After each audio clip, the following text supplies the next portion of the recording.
tinokumhoresai zvakare hama dzedu dziri muno muchitungwiza. Tinokukokai kuti muuye kuzonzwa shoko raMwari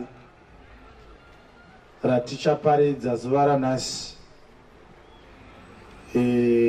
Ndo ratauya naro kuti vanenge vakafanirwa kuti vagoponeswa vangaponeswe kana vachinge varinzwa. Mwari wokudenga wakanaka. Regai ndinamati. Thank you, Jesus, for a wonderful day that you have given us again today. We are here to proclaim and to declare and to witness the message of your suffering to the people that are elected according to grace since the foundation of the world. We now pray this hour that you open our ears, that we may comprehend the breadth, the length, the depth and the height of the knowledge of God unto our very salvation. We pray this in your wonderful name. Amen. Tinotenda Mwari, vhangeri yatinoda kuti tiparidzirane nhasi ivhangeri yakanaka, ivhangeri yatichaitirwa zvakanaka nayo kana tikange tabatsirwa naMwari tikainzwa. Nezuro ndakakuvimbisai kuti nhasi tichada kuti tigonzwisisa nhau ine chekuita nemurayiro waMozisi. Murayiro waMozisi urimo mubhaibheri. Tinofanira kuita sei nhau? Murayiro une nhau dzakawanda dzinotaurwa mauri dzakaita seSabata. Tinofanirwa here kubata Sabata mazuva ano? Dzakaita sePaseka. Tinofanira here kuita mutambo wePaseka mazuva ano? Dzakaita seChegumi. Tinofanira here kubvisa Chegumi mazuva ano atiri? Pane nhema dzakawanda dzafamba mukati medu dzatararama madziri, asi dzinoparidzwa dzichibva mubhaibheri. Ndo dzatichada kuti tigoona kuti dzingafumuke here, uye kuti pane angagone here kubatsirwa akanzwisisa shoko raMwari kubva mumagwaro. Asi nhasi ndichada kuti ndiite chinhu chakanaka ndisati ndabata nhau idzodzo, nechinangwa chekuti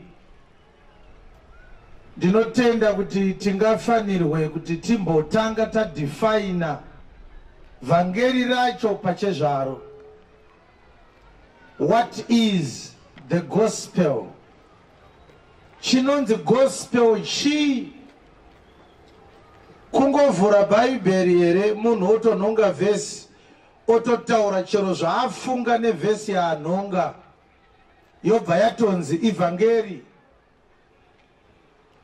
Nekuti ndingade kukurangaridzai imi vagari vemuchitungwiza kuti hapana chinhu chinoitwa panyika pano chisina vhesi yachakamboitwa nayo.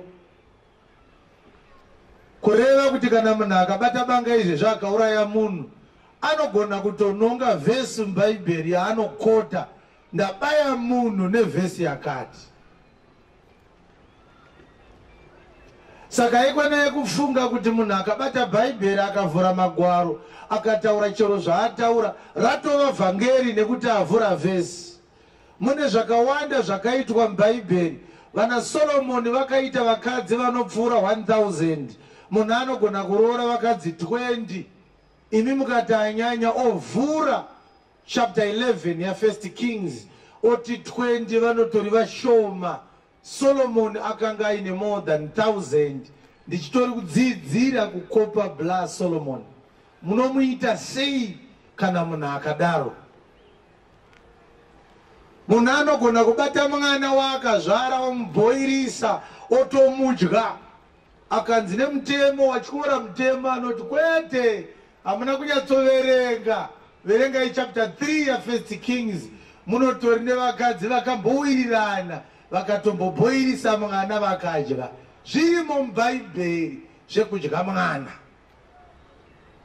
Tonodya here vana tichiteedzera bhuku yamadzimambo yekutanga chapter 3 kana bhuku yamadzimambo echipiri chapter 6 vakadyiwa futi mwana imomo navanhu vakadya mwana.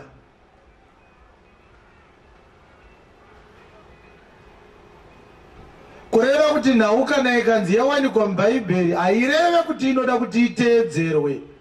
Panotori nezvinofanira kuzoparidzwa kuti vanhu vagozoziva kuti asaka chinonzi vhangeri chacho apa ndechipi. Yedoro chaiyo mumwe anosimuka oti ini ndadhakwa, ndine vhesi yangu yandadhakwa nayo. Chapter 9 yaGenesis, Noah akabika doro akadhakwa.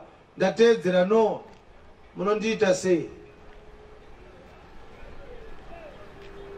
Kureva kuti vhangeri rinofanira kuti ridifainwe. Chinombonzi vhangeri chaicho chii? Kunotori nevamwe vanoti hativerenge bhaibheri munya. Ichokwadi here ichocho kuti bhaibheri munya?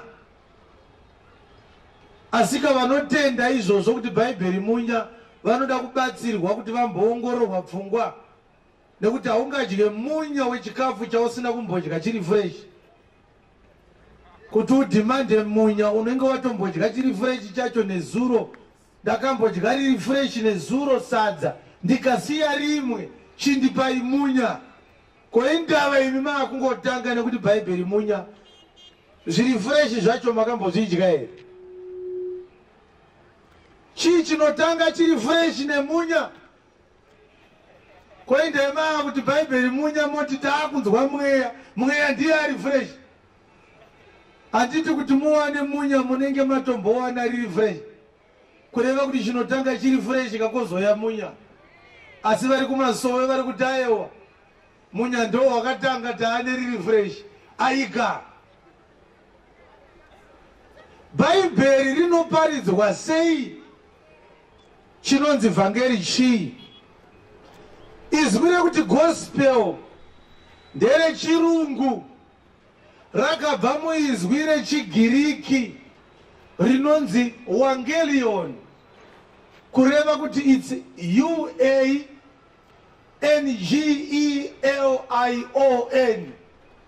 kana kuti evangelion, but pana v apa muchigiriki chaicho pane pasina v, panenge paina u. Evangelion ndo pakabva izwi rekuti gospel.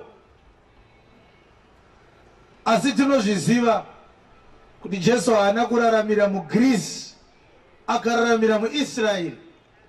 Kureva kuti tichada kuzoziva zvakare kuti koindava tiine izwi rechigiriki rinodifaina vhangeri. Asi iro vhangeri rakaitika kuIsraeri kunotaurwa chiHebheru. Kune vanonzvera magwaro vanozviziva kuti kwakasimuka vakomana vakaita sana Josephus nana Jerome, ndo vakatanga kuita makwikwi ekutanga kuchinja mutauro chaiwo wakanga wanyorwa magwaro ebhaibheri nawo kubva muchiaramaiki nemuchihebheru vachiisa muchigiriki. Kureva kuti about 80% today emagospel writings ari muchigiriki, sekunge zvakaitika muGreece. Izvo magiriki vava vakangovhengedzera zvavo, vaiti vakapinda muIsraeri ndo vakatanga nenhau dzechikoro nekuprinda mapepa. Saka vakakurumidza kuprinda mapepa akawanda kutangira varidzi vevhangeri. Sezvatakaita muno takasvikirwa tisina chinonzi capital city namabhunu, vachibva vaenda pana mambo aigara pakopi apa ainzi Harare, ndokubva vati kunzi Salisbury. Isi takatozochinja tikati kunzi Harare, tikati capital city yedu inonzi Harare, but mabhunu asati auya muno tatisingatombozviziva kuti kune chinhu chinonzi capital city. Kuvhengedzera kwavarungu kwataakutokorekta ndo zvakaitwa vhangeri. Asi izwi rekuti evangelion remuchigiriki rinogadzira izwi rekuti gospel rinoreva kuti good news, dambudziko riripo nderekuti kuti good news kwacho kuti nekuti mumwe akaudzwa kunzi mombe yako yakanga yabiwa yawanikwa anoti good news. Tingati here igospel iroro rekuti mombe yako yawanikwa ototi hallelujah. How good should the news be to constitute the gospel? Kuti tigozoti tine gospel tinenge tine good news dzekuti kuti good news kuti nhau dzakanaka. Asika panyika pano pane nhau dzakanaka dzinotaurwa mazuva ese. Akapfimbika makotopeya aka akatuma mwana tarisa kuti aibva here. Mwana akati makotopeya aibva. Haisi good news here iyoyo. Tingati haleluya here kumharidzo iyoyo yokuti makotopeya anga akapfimbikwa aibva. Anga aine zino ranga richirwadza akapiwa kapiritsa akanzi inwa rinonyarara rikanyarara. Hadzisi good news here idzodzo. Idzodzo dzinganzi gospel here idzodzo. Hadzisi. Kureva kuti good news dzinofanira kuti dzidefinwe kuti chii chinonzi good news, chii chinonzi vhangeri. Kana tikabata bhaibheri tinofanira kutaura nezvei. Toda kuparidza nhau yemurayiro nekuti tine vanhu vazhinji vanoti tinonamata asi vanenge vachiita zvinhu zvinorambidzwa naMwari wacho anonamatwa. Zvakafanana nekubvisa chegumi. Hakuna anonamata anofanira kunga achibvisa chegumi.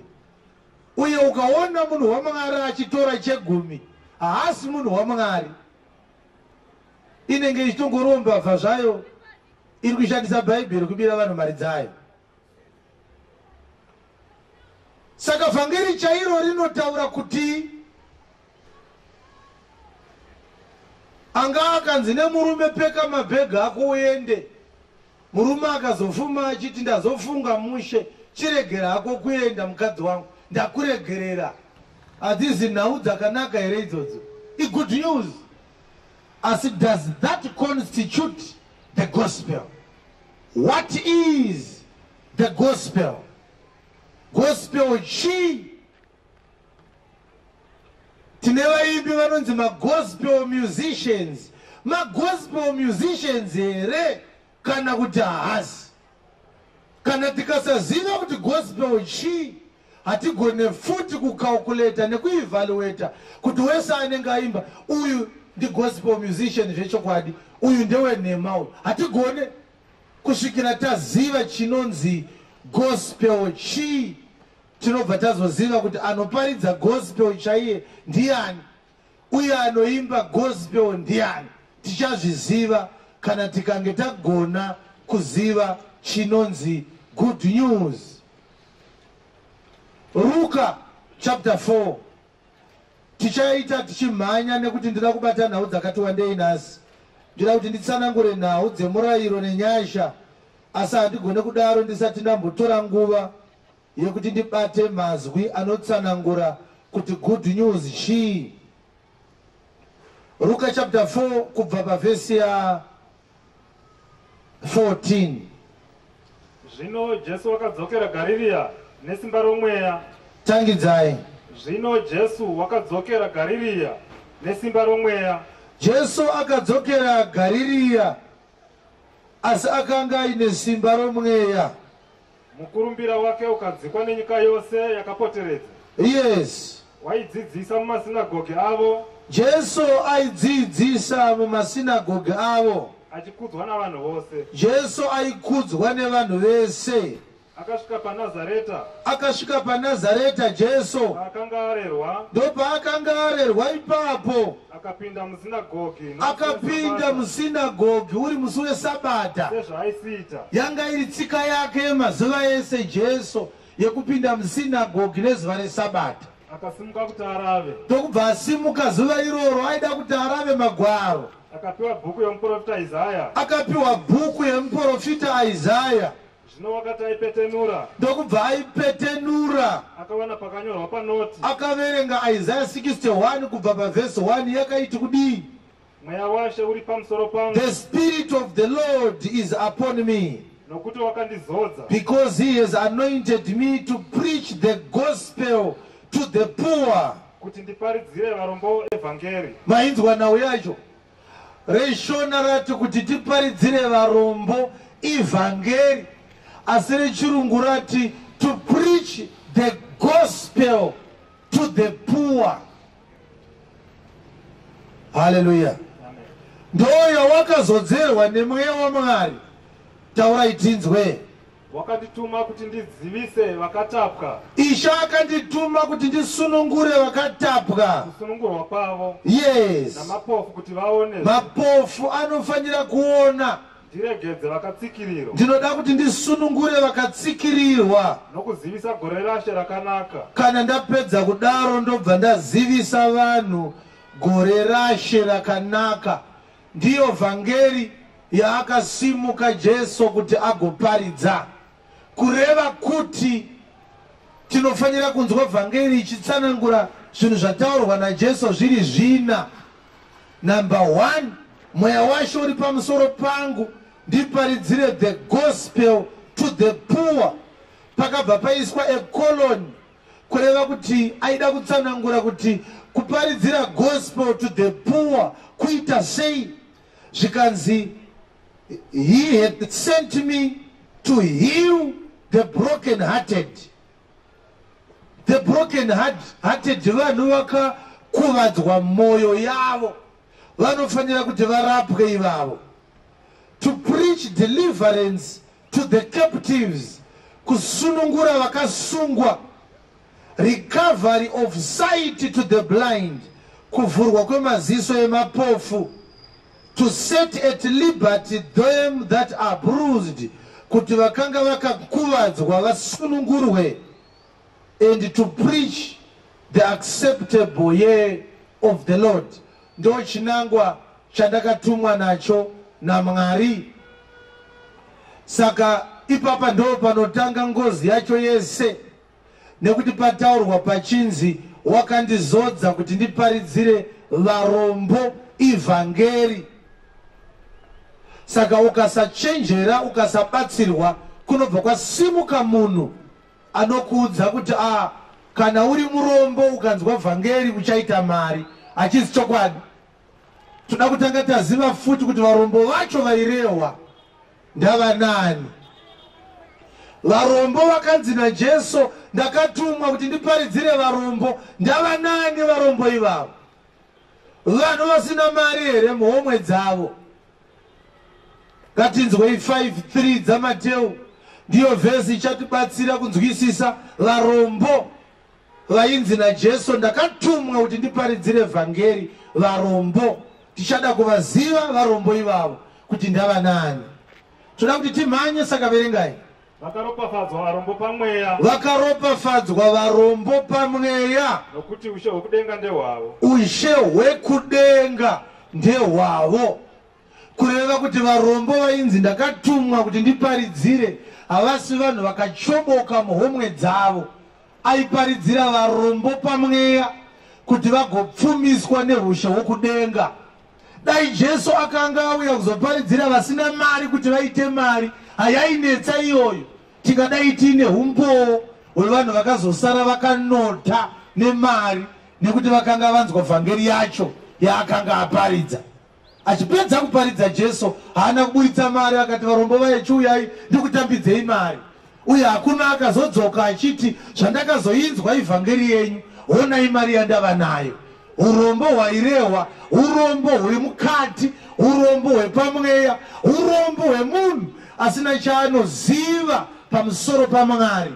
Ndiwo urombo hwaakanga achitsanangura. Nekuti kana munhu asina mari haasi murombo, haana urombo hwaainawo. Anongori munhu ari financially incapacitated for that particular small moment. You may not have money today, after 2 days you may have money. Munhu wese ari pano ane zuva raakabhenga asina mari, agozoita futi rimwe zuva raakazowana mari. Urombo hwairewa wakanga uri hwemunhu ane mweya usati waponeswa. Mubvunzo wedu ndewekuti vhangeri chii? Nekuti tikadhifaina vhangeri tinobva tadhifaina zvakare chechi. Nekuti chechi inofanira kunge ichiparidza vhangeri. Kana chechi isingaparidze vhangeri haisi chechi, mpanda wezvigure, mpanda wezvinyama. Chinosaka chechi ive chechi ivhangeri inenge ichiparidzwa. Saka tichada kutsanangura kuti vhangeri chii. Ukaona vatiri kuti vhangeri iri risiriro riri kuparidzwa kwauri kuti kuchecho, ibva watoziva futi kuti hakusi kuchechiko. Nekuti chipatara bedzi kana chiine mishonga, varwere vachiti vakauya vanorapwa. Ukaona chipatara chichinzi hachina kana mishonga kana 1 kana bandage kana 1, asi mune slagi irimo, hakuna chipatara chakadaro. Hakuna angaende kuchipatara kunotemba slagi. Uye chikoro kana chisisina mabhuku hachisisiri chikoro. Even tuckshop ichishanda pachikoro kana mabhuku pasisina hachisisiri chikoro. Hakuna angaende kuchikoro kunotenga mutuckshop ogoswera achitenga achitsenga. Tinoendera kuchikoro kunodzidza, tinoenda kuchechi kunonzwa shoko raMwari. Shoko raMwari ndiro gospel ratinoda kudifaina manheru ano. Tikatadza kuwana definition yegospel taita dambudziko. Asi tikaona definition yegospel tararama. Hazvichatinetsa kuti tigoziva kuti unonamata here iwewe kana kuti haunamata. Nekuti kuenda kuchechi nekunamata zvakasiyana. Kupinda chechi hakukuite mwana waMwari. Nekuti kupinda mbawa hakukudhake. Unogona kubuda mbawa risobha wararama, ukasanwa dora haudhakwe. Saka tine boka revanhu vanopinda chechi asi nanhasi havasati vanzwa vhangeri yechokwadi. Kureva kuti nanhasi vanhu ivava vasati vaponeswa. Chii chinonzi vhangeri? Luka chapter 1 verse 1. Toda kungoibata pana Luka, tobata mavhesi matatu pana Luka, tobva tayambuka tonozonyatsoidzwa pane payakanyatsobviwa zvakanaka vhangeri iyoyi. Yakadhifainwa zvisina kana dambudziko. Vhangeri chii? Vazhinji zvavakaedza kurondedzera mashoko ezvinhu izvo zvakaitika pakati pedu. Vazhinji vakaedza kurondedzera. Luka tomufarira. Luka akanga achinyorera Theophilo vakakurumbira. Akanga ari munhu ane mari zvisingaiti ainyorerwa tsamba iyi naLuka. Uye Luka anga ari doctor chaiye, anga ari qualified doctor. But ainyora shoko raMwari akanga atendeuka. Kureva kuti nadokta chaivo vanofanira kutendeuka. Udokta hwokutadze kutendeuka. Udokta hwako ndehwemaumbwe uhu. Uchaona musuwo uchafa ndopa uchaona saka dokta anofawo futi. Saka unofanira kutendeuka usati wafa. Ndau kana wafa udokta hwako kumberi kunenda mweya haushande. Tangidzai Luka chapter 1 verse 1. Chii chinonzi vhangeri? Vazhinji zvavakaedza kurondedzera mashoko ezvinhu izvo zvakaitika pakati pedu. Luka anonyorera Theophilus anoti vazhinji zvavakaedza kurondedzera izvo zvakaitika pakati pedu. Sezvavakatipa ivo vakazviona nameso avo kubva pakutanga. Vakatiudza vhangeri iyi vakatenge vachiiona nemaziso avo kubva pakutanga. Kureva kuti vhangeri iyi yakatombofamba ikaonekwa asi yakazoparidzwa isisiri kufamba. Nevaiva vanyai veshoko. Kune vakanga vaitwa zvapupu. Izwi rekuti vanyai iro riri rakatadza kubuda zvakanaka mubhaibheri reshona. Rechirungu rinoti which were witnesses and ministers of the word of God.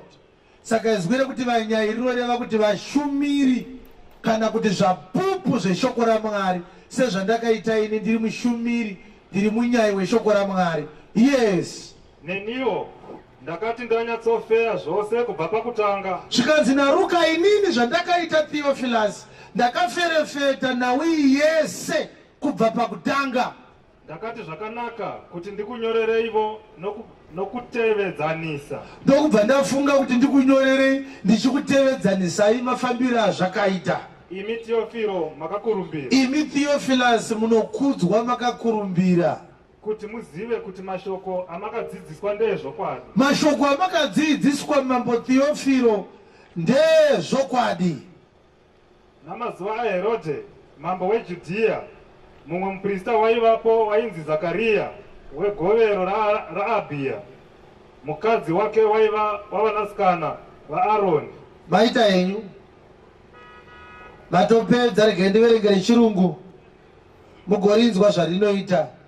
For as much as many have taken in hand to set forth in order a declaration of those things which are most surely believed among us, even as they delivered them unto us, which from the beginning were eyewitnesses and ministers of the word, it seemed good to me also, having had perfect understanding of all things from the very first, to write unto thee in order, most excellent Theophilus, that thou mightest know the certainty of those things wherein thou hast been instructed. Tokumbira timudzokorodze zvakare verse 1 to 4. Pane izwi randiri kunyatsoda kuti tirinzwe kuti nderipi izwi iroro.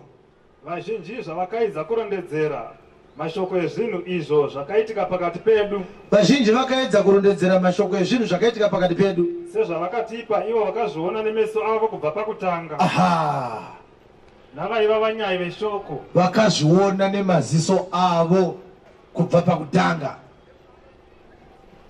Yes. Nevaiva vapupuri veshoko, neniwo ndakati ndanatsofeya zvose kubva pakutanga.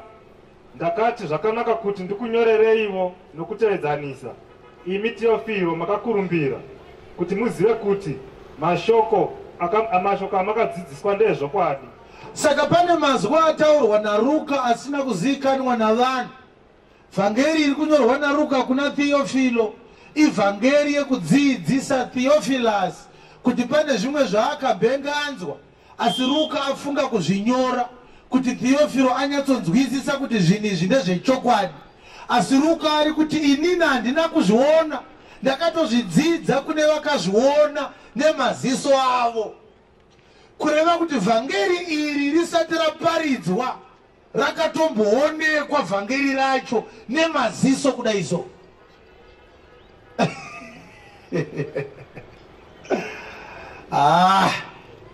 Tinoda kuziva kuti vhangeri chii. Ruka ari kunyora achiti vhangeri yandiri kukunyorera iyi, ini ndakatoiudzwa nevakaiona nemaziso avo. Chii chinonzi vhangeri? 1 John chapter 1 verse 1 kusvikira pa2 chinonzi gospel. Chii? Izvo zvakanga zviripo kubva pakutanga. Zvikanzi naJohn zvakanga zviripo kubva pakutanga zvinhu izvozvo. Zvatakanzwa. Zvinhu izvozvo takazvinzwa. Zvatakaona nemeso edu. Zvinhu izvozvo takazviona. Uri kuona mataurirwo ayaitwa. Ruka amboibata zvikanzi vanhu vacho vakataura nawi vhangeri vakanga vaiona nemaziso avo. Kureva kuti vhangeri yaisina kutanga nekunzwikwa, yakatanga nekuonekwa namaziso. Vhangeri yakatanga nekuonekwa isati yanzwika. 1 John chapter 1 verse 1. Izvo zvakanga zviripo kubva pakutanga. Zvakanga zviripo kubva pakutanga. Zvatakanzwa. Takazvinzwa. Zvatakaona nemeso edu. Jesu achifamba panyika aive nevadzidzi vake. Ruka anga asiri mudzidzi, akatozotendeuka Jesu akwira kudenga, akatendeutswa nana Peter naJohn vakazoparidza Jesu aenda.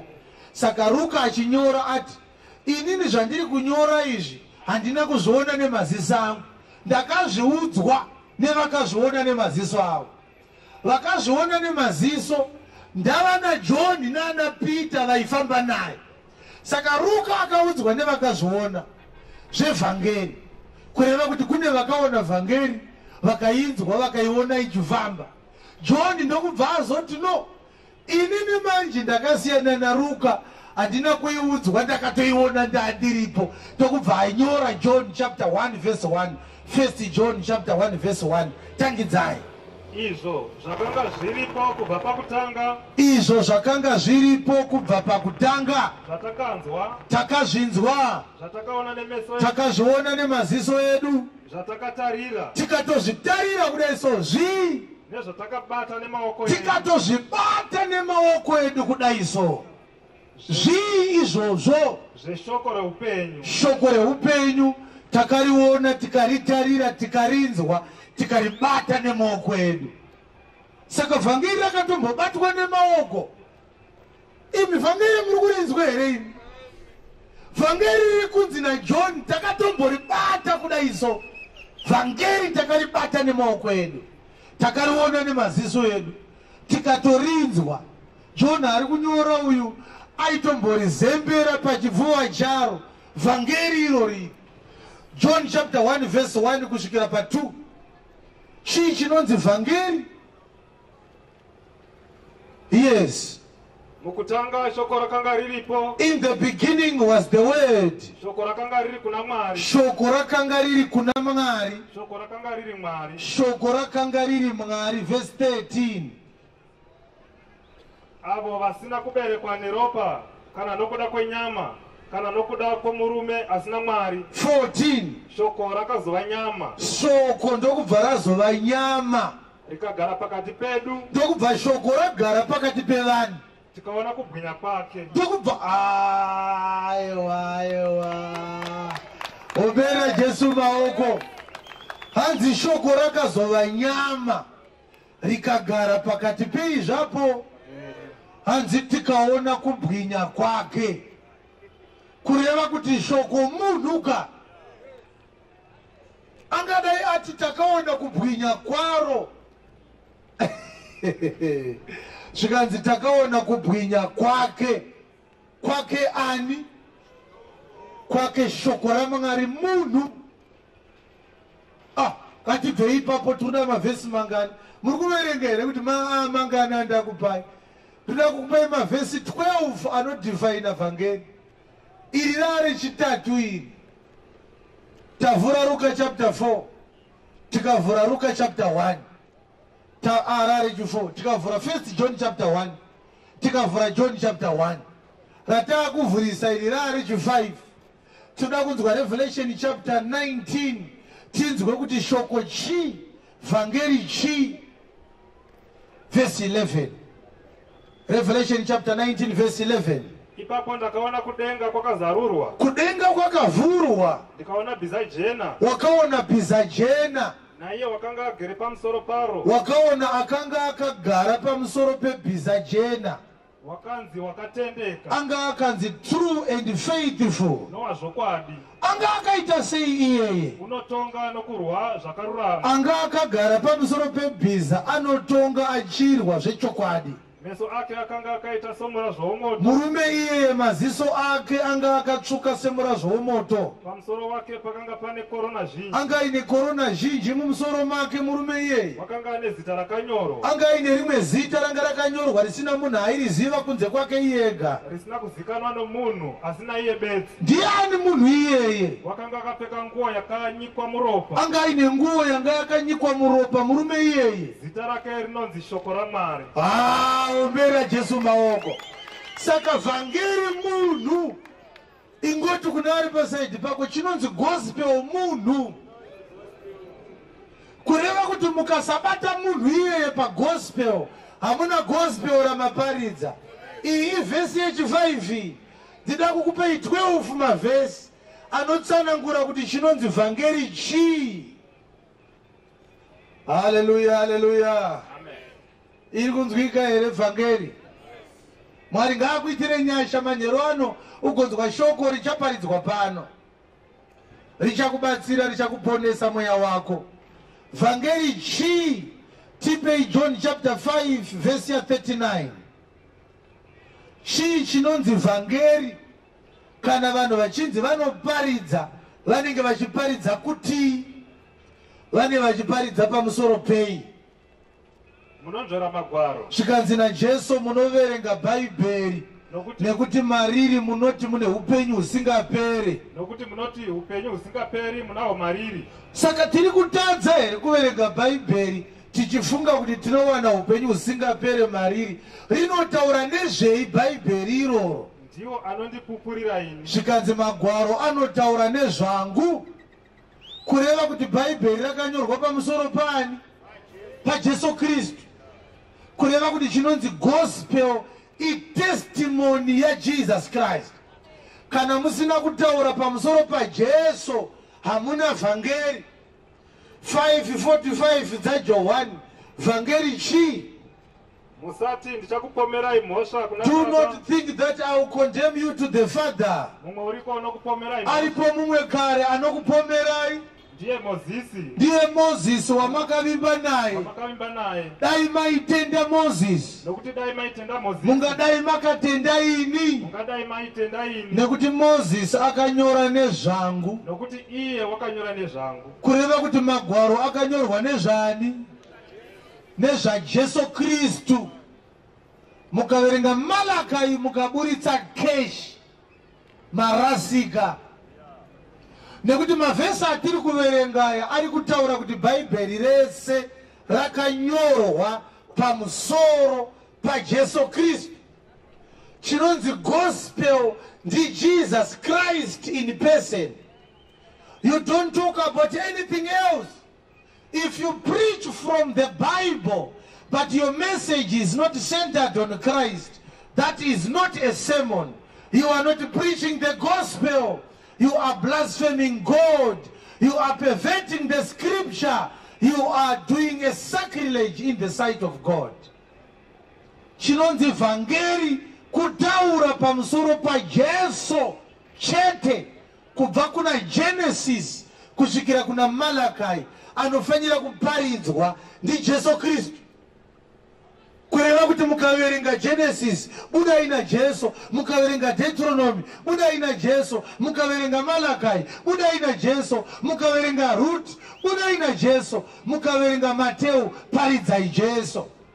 Mukazoona maakubuda nema Range Rover nemanavhara mubhaibheri hamusi kuparidza tsani, muri kurasika. Haisi vhangeri iyoyo. Vhangeri kuparidza pamusoro pajesu Kristu ndiye vhangeri. Saka vhesi yandakupa iya yechi8 ndizvo. Kwasara mangani? Kwasara mavhesi 4. Ndofanira kuita very careful. Ndine mavhesi akawandisa anodefine vhangeri. Ndichada kuti ndibate andinotenda kuti akanyanya kukosha acho. Handeipa pa 10:5 dzavaHebheru. Tinzwe kuti Pauro achinyora anotiwo vhangeri chi. Saka Pauro achinyora Hebrews chapter 10 verse 5 anoti Jesu achisvika panyika. Saka pakusvika kwake panyika unoti anoti chibayiro nechipo makazviramba. Chibayiro nechipo makazviramba. Asi makandigadzirira muviri. Asi makandigadzirira muviri. Hamuna kuda chibayiro chinopiswa. Hamuna kuda chibayiro zvinopiswa. Yes. Zvibayiro zvezvivi. Zvino ndikati tarirai ndauya. Pabhuku yakapetwa pakanyorwa nezvangu kuti ndiite kuda kwenyu imi Mwari. Omberera Jesu maoko. Kureva kuti pabhuku yakapetwa pakanyorwa nezvani? Nezvajesu. Bhuku yakanyorwa nezvajesu Kristu. Ikudzukira vhangeri. Romans chapter 1 verse 1. Ya verse yechinaini yandakupa iya yechi10. Romans chapter 1 verse 1 inodefine futi kuti chinonzi vhangeri chi. Saka Pauro achinyora anoti Pauro muranda wa Kristu Jesu. Pauro muranda wa Kristu Jesu. Wakadanwa kuti ave muapostora. Wakatsaurirwa ivhangeri yaMwari. Yaakapikira kare muvaprofita namagwaro matsvene. Navaprofita vake mumagwaro matsvene. Inotaura zvemwanakomana wake. Zvomwanakomana wake. Akabva kurudzi rwaJudha panyama. Akabva kurudzi rwaDhavhidhi panyama. Uri kuzwa vhangeri yacho?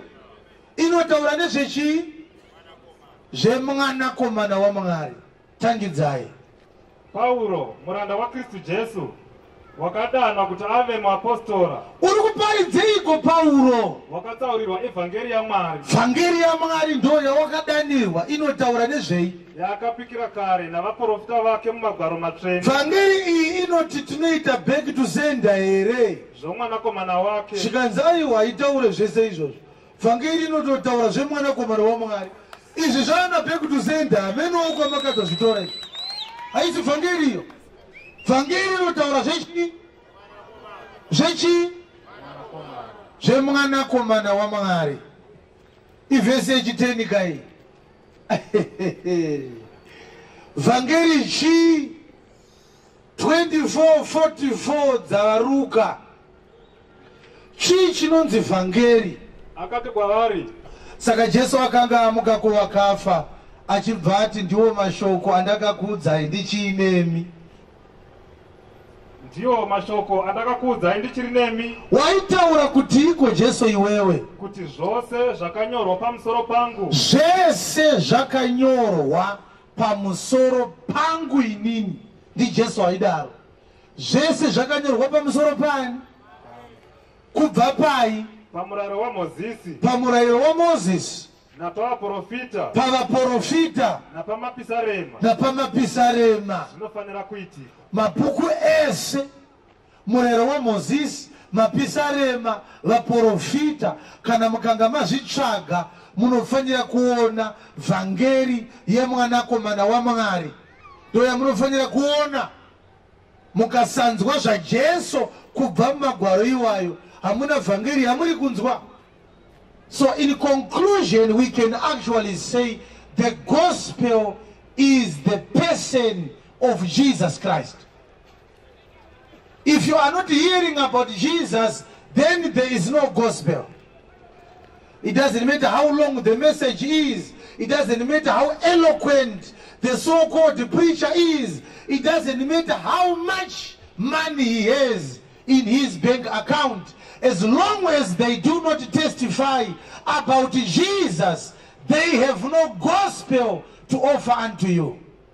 But this is not the last scripture. Let us give the last scripture, 26:22, the book of Mabasa Apostora. Chi chinonzi vhangeri.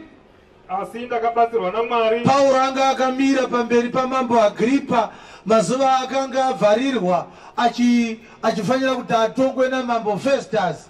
Vakanga vasara vachitonga pakubviswa kwakanga kwaita Felix. Saka Agripa akanga auya kuzokorokotedza Festus kuti makorokoto mavagavhena mune musungwa ari mujeri anonzi Paulo. Zvikanzi naFestus kuna Agripa, waita zvako shamwari yangu mambo Agripa, wauya kuzondikorokotedza on my birthday and my ascendancy to the post of governor. Ndine dambudziko randinaro pamusha pano. Zvikanzi naAgripa nderei? Zvikanzi mune musungwa, asi musungwa uyo akasungwa ndisati ndauya, anonzi Sauro weTarsus. Ane nhau dzevhangeri dzaakasungirwa mambo Felix vakambotonga ndisati ndavapo, vakaitadza kuitonga. Iri kundinetsa nhau yacho. Agripa akati dai amboya pamusungwa wacho ambozvidayirira kuti inhau dzei dzaapindira mujeri. Ndokubva Paulo amira. Zvikanzi naAgripa taura. Saka kumwe kwaakanga achitaura takusiya, toda kungobata paakadhifaina gospel Paulo pamberi pamambo Agripa. Akataura Acts chapter 26 verse 22. Anoti ndakabatsirwa naMwari. Tangidzai verse 22. Asi ndakabatsirwa naMwari. Ndakabatsirwa naMwari. Ndikamira kusvikira zuva ranhasi. Wakamira kusvikira zuva ranhasi uchiitei? Ndichipupurira vaduku navakuru. Ndaiparidzira vakuru nevadiki. Ndisingarevi zvimwe zvinhu. Handina zvimwe zvinhu zvandakataura. Asi zvakataurwa navaprofita. Kunze kwezvakataurwa nevaprofita. naMozisi. Zvakataurwa naMozisi. Kuti zvichaitika. Zvichinzi zvaizoitika. Zvokuti Kristu. Ndezvekuti zvaitaurwa nevaprofita. Ndezvekuti zvokuti Kristu wakafanira kutambudzika. Zvaive zvekuti Kristu aifanira kutambudzika. Nokutanga kumuka kuvakafa. Kristu ngaamuke kuvakafa. Aparidzire vanhu navahedheni chiedza. Oparidzira vanhu chiedza. Apa pari kunzi aparidzire vanhu chiedza. Iye Jesu wacho futi ndiye chiedza futi. PaJohn chapter 8 verse 12 anoti ndini chiedza chenyika. PaJohn chapter 1 verse 5 kusvikira pa8 John anonyora pamusoro paJesu achiti Jesu ndiye chiedza. Kureva kuti tatopedza kudhifaina vhangeri. Vhangeri kuparidza pamusoro paJesu. kutaura nezvajesu.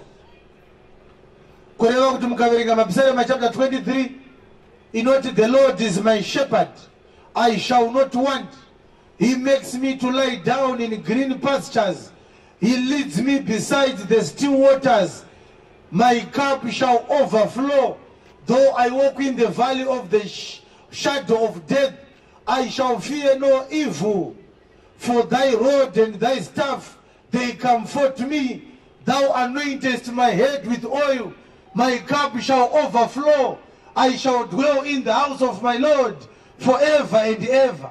Mukangama kuti ndimi muri kurewa nemapisarema 23 makuti ishe hanzi Jehovha ndiye mfudzi wangu, unondivatisa pasi pemafuro manyoro. Apa pavanenge vachiti mafuro manyoro vanenge vachitaura mazitye nesausage, ndo mafuro manyoro avanenge vachiti vanovatiswa naMwari. Hakuna vhangeri yakadaro.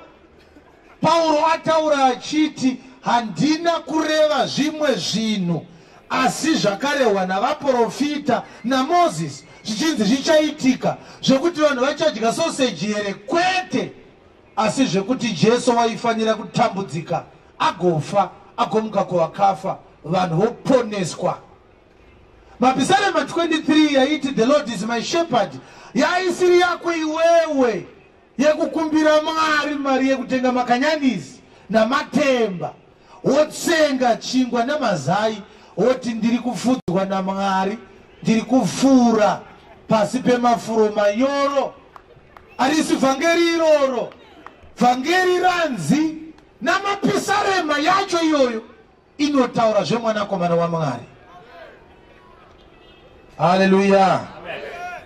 Saka mubvunzo wangu ndewekuti, ndizvo here zvamuri kuudzwa kwamuri kuswera? Kana muri kuti mukaverengerwa Bhaibheri so mobva manzi receive your money. Receive your chi? Receive your money. Vadikani vanhu vari muchitungwizanai machenjedzwa naMwari. Nekuti receive your money ifraud franchise. Ukangoona munhu waMwari atanga kuti receive your money imbavha. Nekuti dai receive your money yaishanda, dai nyika ino isina kubroka sezvayakaita izvi. Wakabvira rini uchinzi receive your money iwewe? Wakabvira rini? Wakareceive mari here? Hauna mari yawakareceive iwe. Uri kutonyanya kubroka. Nekuti kamari kacho kauri kunzi receive your money, kurwadza kwazvinoita vapedza kukuti receive your money vanobva vati futi isa mubasket. Saka ari kureceive handini kaimi ndii muri kureceive. Hatiti kana wanzi receive ndiwo unotambira. Zvino ivo vari kuti vakakuti receive vobva vatiunza mari. Saka ari kureceive ndiani? Ari kureceive mari ndiani pakati pako iwewe nemuprofita? Iye zvina kutokudadira hanzi handidye kumba kwako, handina mota yandinovhunduka. Izvo motikari yaari kufamba nayo imari yako yaakakutorera. Vhangeri rinofanira kukutaurirai pamusoro paJesu Kristu. Haleluya. Vadikani, nawe yandoda kuti ndibate nhasi ine chekuita nemurayiro waMozisi, asi ndiri kunzwa mumweya wangu kuti ndofanira kubata nhau yechegumi kunyanya. Nekuti pakati pedu pane vanhu vanzwa nekubirwa vachinzi bvisai chegumi kuti Mwari akukomborerei. Kana Mwari akakutora mubhuku reupenyu, nhasi ndichakuroyonora, haubve pano kanobvisa chegumi zvachose muupenyu hwako. Haleluya. Chegumi kana chichitorwa mumachechenya munopindaya, anatora mari United ava vanokuvhurirai Malachi chapter 3 verse 8 to 10. Munobira Mwari, hanzi ndiedzei mukaona ndisina kukuvhurirai mahwindo ekudenga. ndikuburutsirei maropafadzo amuchashaya pekuaisa. Nanhasi uchiri kubvisa chegumi uchitenda kuti Mwari achakuvhurira mawindo, ugodururirwa maropafadzo auchashaya pekuaisa. Iwe unenge unatyowo iwe, nekuti dai wainge uine pfungwawo dzinombodhonzawo mbichana, ungadai wakazombosvika rimwe zuva rawakati kuna pastor, imbondiratidzewo 1 akazovhurirwa mawindo, akadururirwa maropafadzo, akashaya pekuaisa. Munhu wese anenge achingonzi muchavhurirwa mawindo, ndiani akamboavhurirwawo?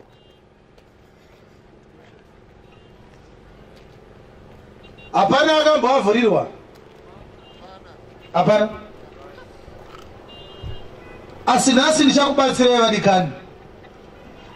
Kana uchibvisa chegumi uine mari sitsei chegumi, patinopedza vhangeri yanhasi unofanira kuya wakanda munomu toapisa wotendeuka wotanga kunamata, nekuti kana uchibvisa chegumi hausati wakunamata uchazvidzidza nhasi.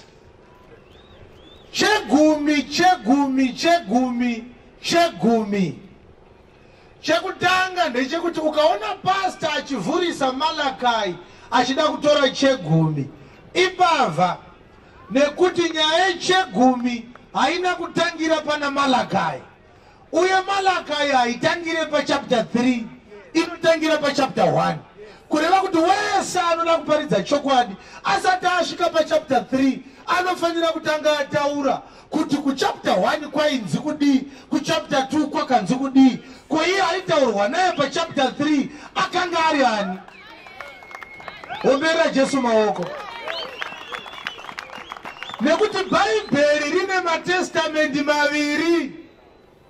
Matestamenti maviri ari muBhayibheri. Kune yemurayiro wa Moses, kozoita testamenti yenyasha inotungamirirwa naJesu Kristu. Zvino testamenti idzi dziri mbiri dzine ukama hwadziinadzo, asi dzinoda kunzwisiswa. Testamenti yemurayiro yakanga iri testamenti yakanga yagadzirwa naMwari kuti ipinde vana vaIsraeri chete. Iwe neni hatigone kupinda mutestamenti yemurayiro nekuti yakanga yakagadzirirwa vaIsraeri. Yakapiwa vaIsraeri vachibuda Ijipita, mazuva vakapiwa Moses kuti avatungamirire kuenda kuKenani. Murayiro wokutanga wakapiwa Israeri wakanga uri wePassover, wakataurwa paExodus chapter 12. Ndiwo murayiro wokutanga wakapiwa Israeri. Vapedza kupiwa murayiro iwoyo vakazopiwa mumwe wemutambo wechingwa chisina mbiriso, vakazopiwa mumwe wemutambo wekuunganidza kana mutambo wezvirimwa zvokutanga. Hatisiyanei nayo, asi tinoda kuona kuti ichokwadi here kuti vaJudha ndivo bedzi vakanga vakapiwa murayiro waMozisi kuti vauteedzere. Ukaverenga mabhuku ese emurayiro ainyorwa achinzi Moses akanzi naMwari, taura nevana vaIsraeri uti zvakati, taura nevana vaIsraeri uti zvakati, taura nevana vaIsraeri uti zvakati, taura nevana vaIsraeri uti zvakati. Hapana kumbonzi navahedheni. Asi tisati tavhurisa magwaro, unofanira kuziva kuti izwi rekuti hedheni nechirungu rinonzi Gentile. Izwi rekuti Gentile vanhu vari kuno kuAfrica havana kurinzwisisa. Vakafunga kuti munhu kana achinzi muhedheni zvinenge zvichireva kuti munhu asinganamati. Asi izwi rekuti Gentile rinoreva munhu asiri wedzinza raJakobho, asina ropa raIsraeri mumuviri wake. Kureva kuti if you are not a descendant of Jacob, you are not a Jew, you are not an Israelite, therefore you are a Gentile. Zvandakamira panapa izvi ndichitoparidza kudai ndiri muhedheni nekuti handisi mwana waJakobho. Saka nhau iripo ndeyekuti murayiro manje wakanga wakapiwa Israeri chete. asati ngangotenda nekuti ndo zvandataura indo zvandoramba zvokuti munhu waMwari angotaura zvinobva mumusoro make vanhu vototi haleluya vototamba ndo zvatiri kuramba izvozvo ndo zvasaka nyika yedu iwe kusvika zuva ranhasi ndaangofunga zvaafunga anongoti haleluya vanhu vaakutoti ichokwadi maridzo inofanira kuita emanate originate from the scriptures kana pasina bhaibheri hapatorina vhangeri iyi inotoreva kuti kana uchitopinda yekumasowe hautonamati zvachose unotopinda mupanda wezvinyawo itobuda kusowe uye kuchechi hakugone kuita chechi kusina bhaibheri kana kwenyu kusingaverengwe bhaibheri hakutorina chechi zvachose ndana satani chaiye akaverenga bhaibheri ufunge zvokuti kana musingatoverenge munotori wese kupfuura satani Matthew 4 verse 5 inoti satani akauya kuna Jesu akamukwidza pamusoro petemberi akati kuna Jesu zvidonhedze kwakanyorwa kuchinzi achakutumira vatumwa vakugame satani akatokota bhaibheri bhuku yaaikota imapisarema 78 verse 11 and 12 aikota mapisarema 91 imapisarema 91 verse 11 and 12 ndo yaikotwa nasatani kureva kuti satani aitoverengawo bhaibheri madzibaba vanadhiama havaverengi zvokuti dai usatani waivhoterwa madzibaba vakahuwana kudhara unozoona vaakutaura zvapita ivo vasingaverenge bhaibheri makamuziva kupi Pita handiti bhaibheri ramunoverenga makavhara madhoiri ngatiisiye iyoyo ndina kukuvhurirai magwaro vadikani anotaura kuti murayiro waMozisi wakanga wakapirwa kuvaIsraeri chete hakuna wemuZimbabwe angagone kutaura zvemurayiro nekuti murayiro hauna kumbopiwa vahedheni murayiro wakapiwa vaIsraeri saka ndadifaina kuti vaIsraeri vazukuru vaJakobho uye vahedheni vanhu vasiri vana vaJakobho nekuti Jakobho ndiye akazochinjwa zita akanzi hauchanzi Jacob zvinoreva kuti mbavha akanzi waakunzi Israeri zvinoreva kuti baba wemarudzi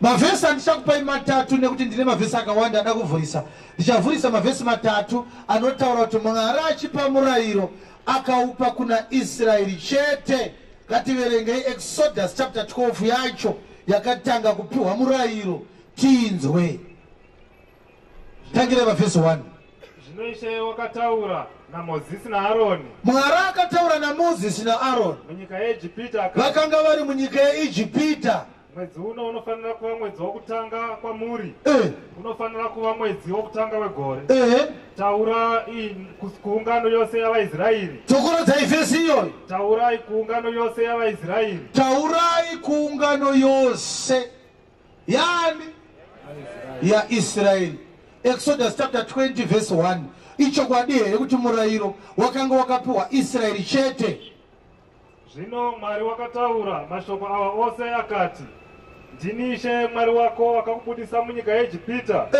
muimba yeuranda usava navamwe vamwari iwe Israeri usava navamwe vamwari kunze kwangu usazviitira mufananidzo wezvakavezwa kana uri mufananidzo wechinhu chiri kudenga muri kunzwa munyorerwa yakaitwa akanga achiti ndini Ishe akaita sei akakubuditsa kubva Ijipita tsokorodzai tangire pavhesi 1 zvino Mwari wakataura mashoko awa ose akati kudini ndini Ishe Mwari wako wakakubvisa munyika yeIjipita mazvita muri kuzvinzwa here vadikani kuchapter 12 Mwari ari kuti kuna Moses taura nevana veimba yose yaIsraeri pachapter 20 Mwari akuti kuna Moses udza Israeri umuudze vakanga vabuda pachapter 20 vakanga vamurenje kudhara zvikanzi taurira Israeri umuudze kuti ndini ndakakubuditsa Ijipita ini ndakakubuditsa saka ndo pakapiwa kama 10 commandments pakazonzi usava navamwe vamwari usapika nezita raMwari zvenhema, usazvigadzirira Mwari akavezwa, remekedza zuva reSabata uriite dzvene, usaba, usauraya, usapupurawo kwako nhema, usaita zvakati, usaita zvakati, usaita zvakati. Ma-10 commandments ari paExodus chapter 20, but ichiintroduce kwaExodus 20, Mwari akati ndini ndakakubuditsa munyika yeIjipita, kureva kuti aifanira kuteedzera ma-10 commandments. Ndiye uya akabuda bedzi munyika yeIjipita. Iwe wakabuda munyika yeIjipita here? Unoparidzirwa murayiro ine gumi wakabuda muIjipita iwe? Aiwa kavamwe vangati aiwa pasiripo pane ma-10 commandments ngoibvarurai kusvike ku13 yakanaka. Tangidzai paverse 1.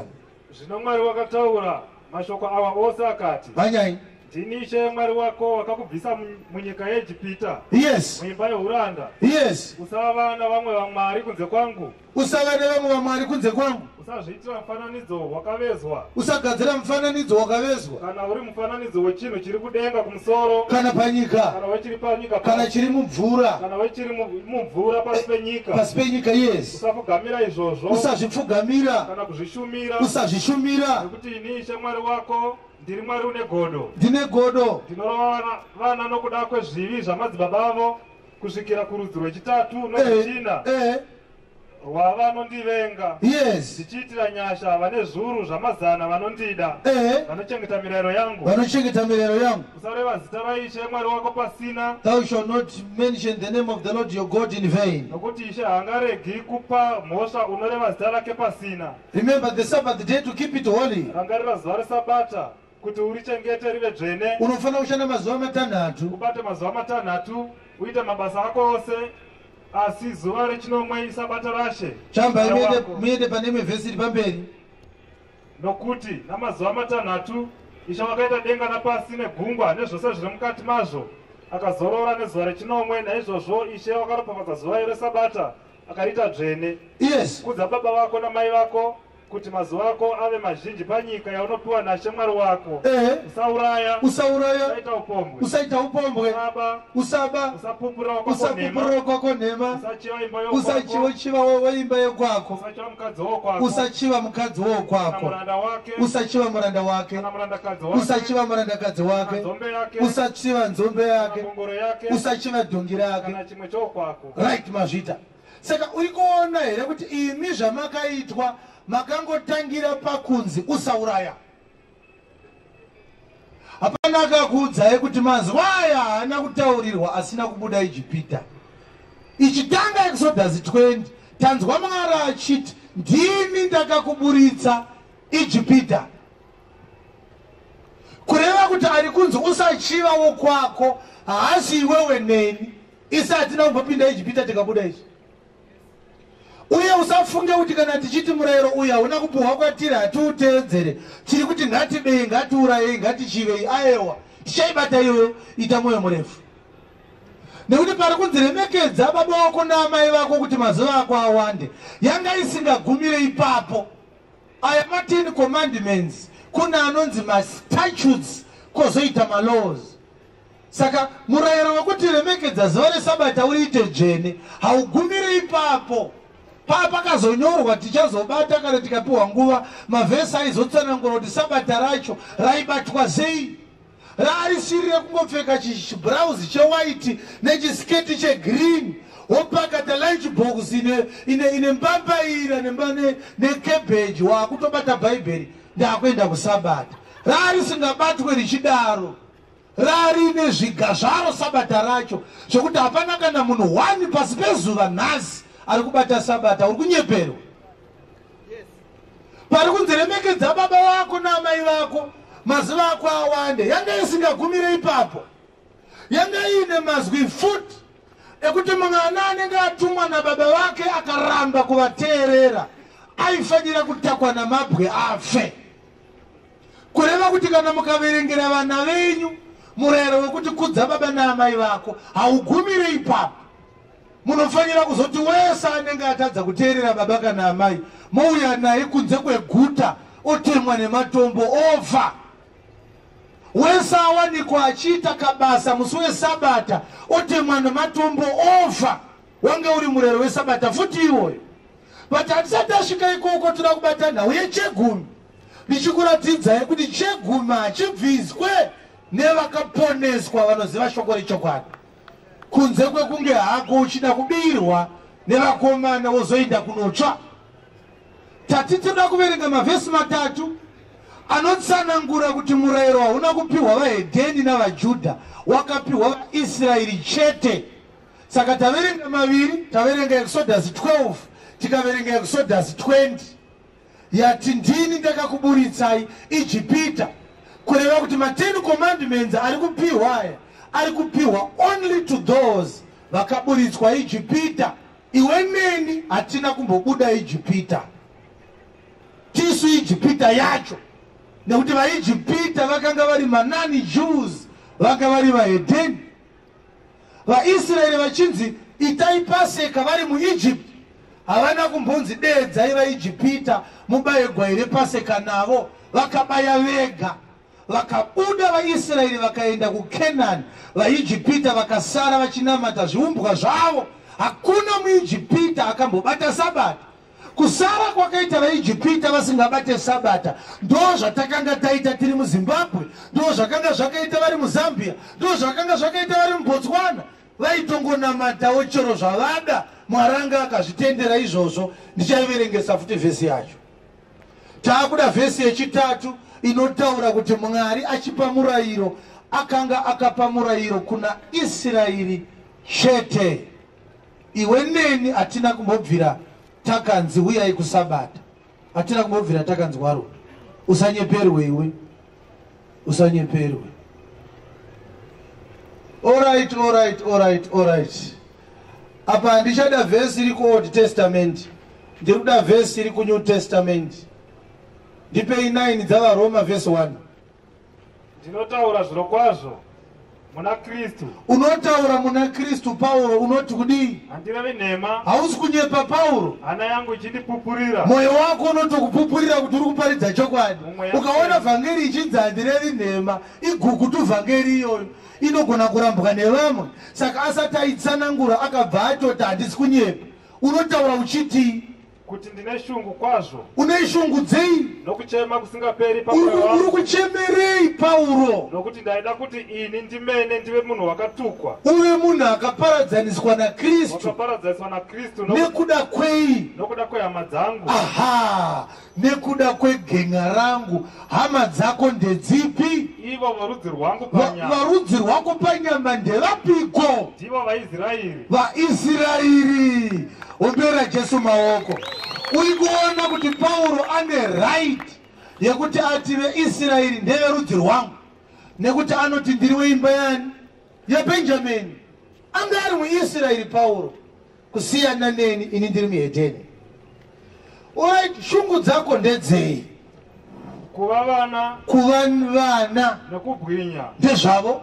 nesungano. Sungano yemurayiro ndeyavo vaIsraeri. Nokupiwa murayiro ndezvavo. nokunamata Mwari. Kunamata Mwari ndekwaIsraeri. Nezvipikirwa. Zvipikirwa ndezvavo. Ndezvavo. Wazvinzwa vhangeri yacho? Vakapiwa murayiro ndavanani? VaIsraeri. Vakapiwa zvipikirwa ndavanani? Vakapiwa sungano ndavanani? Madzibaba ndavo. Madzibaba ndavo. naKristu wakabva kwavari panyama. Iye ari pamusoro pavose. Uri pamusoro pavose. Anokudzwa nekusingaperi. Mwari unokudzwa nokusingaperi. Obva ati amen. Amen.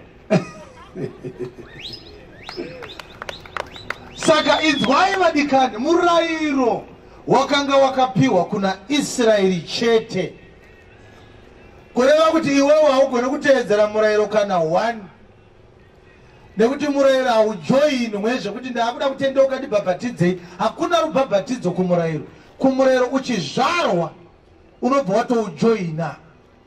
Mwana mukomana aidzingiswa nezuva rechi8 rekuzvarwa. Nezuva rechi40 oendwa naye kutemberi odedicatwa according to the law.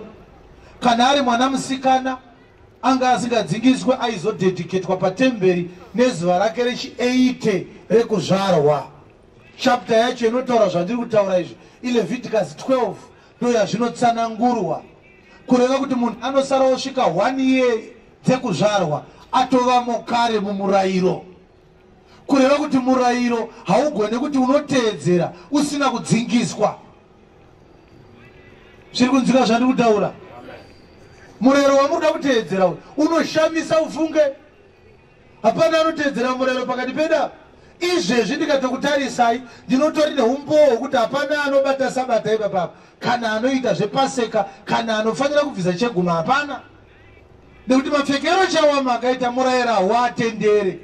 Murayiro haubvumidze munhu kupfeka hembe dzemakala akasiyana siyana. Ichokwadi here? 1919 dzaDeuteronomy. Nhau dzevhangeri dzinofanira kuvhurirwa magwaro. Ndiwo anofanira kutsanangura kuti ichokwadi here kana kuti kwete. Tirege kubvunzana, tikabvunzana tinonyeperana. Regai Bhaibheri riparidze rega. Ini changu kungorivhura bedzi ndichidudzira. Ichokwadi here kuti hapana anobvumidzwa kupfeka nguo dzemicheka yakasiyana siyana. Kuti pamusoro wakapfeka sheti yejini, kuzasi wakapfeka kotoni, vesi ndere nylon. Zvinobvumidzwa izvozvo nemurayiro. 1919 dzaDeuteronomy. Chengetai mitemo yangu. Chengetai mitemo yangu vaIsraeri. Usaberekesa zvipfuwo zvako norumwe rudzi. Hakuitwe cross breeding kwaIsraeri kumurayiro. Usadzvara mbeu dzamarudzi maviri mumunda mako. Haubvumidzwe kuti wadyara chibage woita futi muriwo wemhodzi mumunda imomo. Murayiro hauzvibvumidze izvozvo. Usafuka nguo yakarukwa nezvinhu zvamarudzi maviri. Opera Jesu maoko. Saka tiri kungoita tichipfuura tichitsanangura. Hakuna ari kuteedzera murayiro. Ukanga wapfeka jini nemukati nemukati, une wakapfeka jini kupera. Kana uchida kuteedzera murayiro. Zviri kunzwika zvandiri kutaura?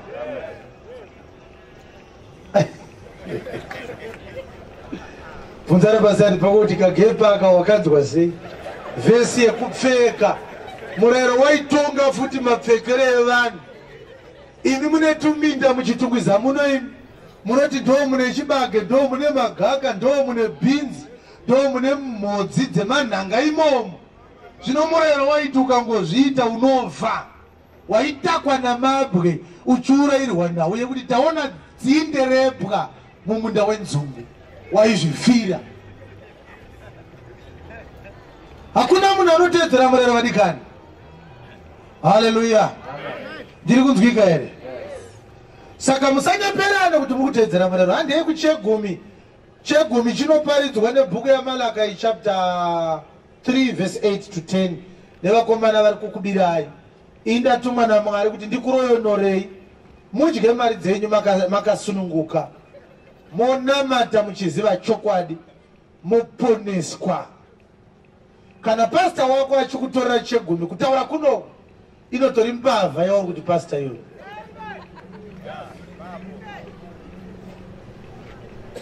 Kana Mwari akatipa nyasha musi weThursday, ndinogona kurega kuparidza ndokupai mukana wokubvunza mibvunzo. Zvinoenderana nekuti shoko randinenge ndinaro ndinoenda gona here kurikavha nhasi nemangwana, kuitira kuti kana paine vane zeke vaine mavhesi avainawo mugozoita sei? Mugozoya nawo.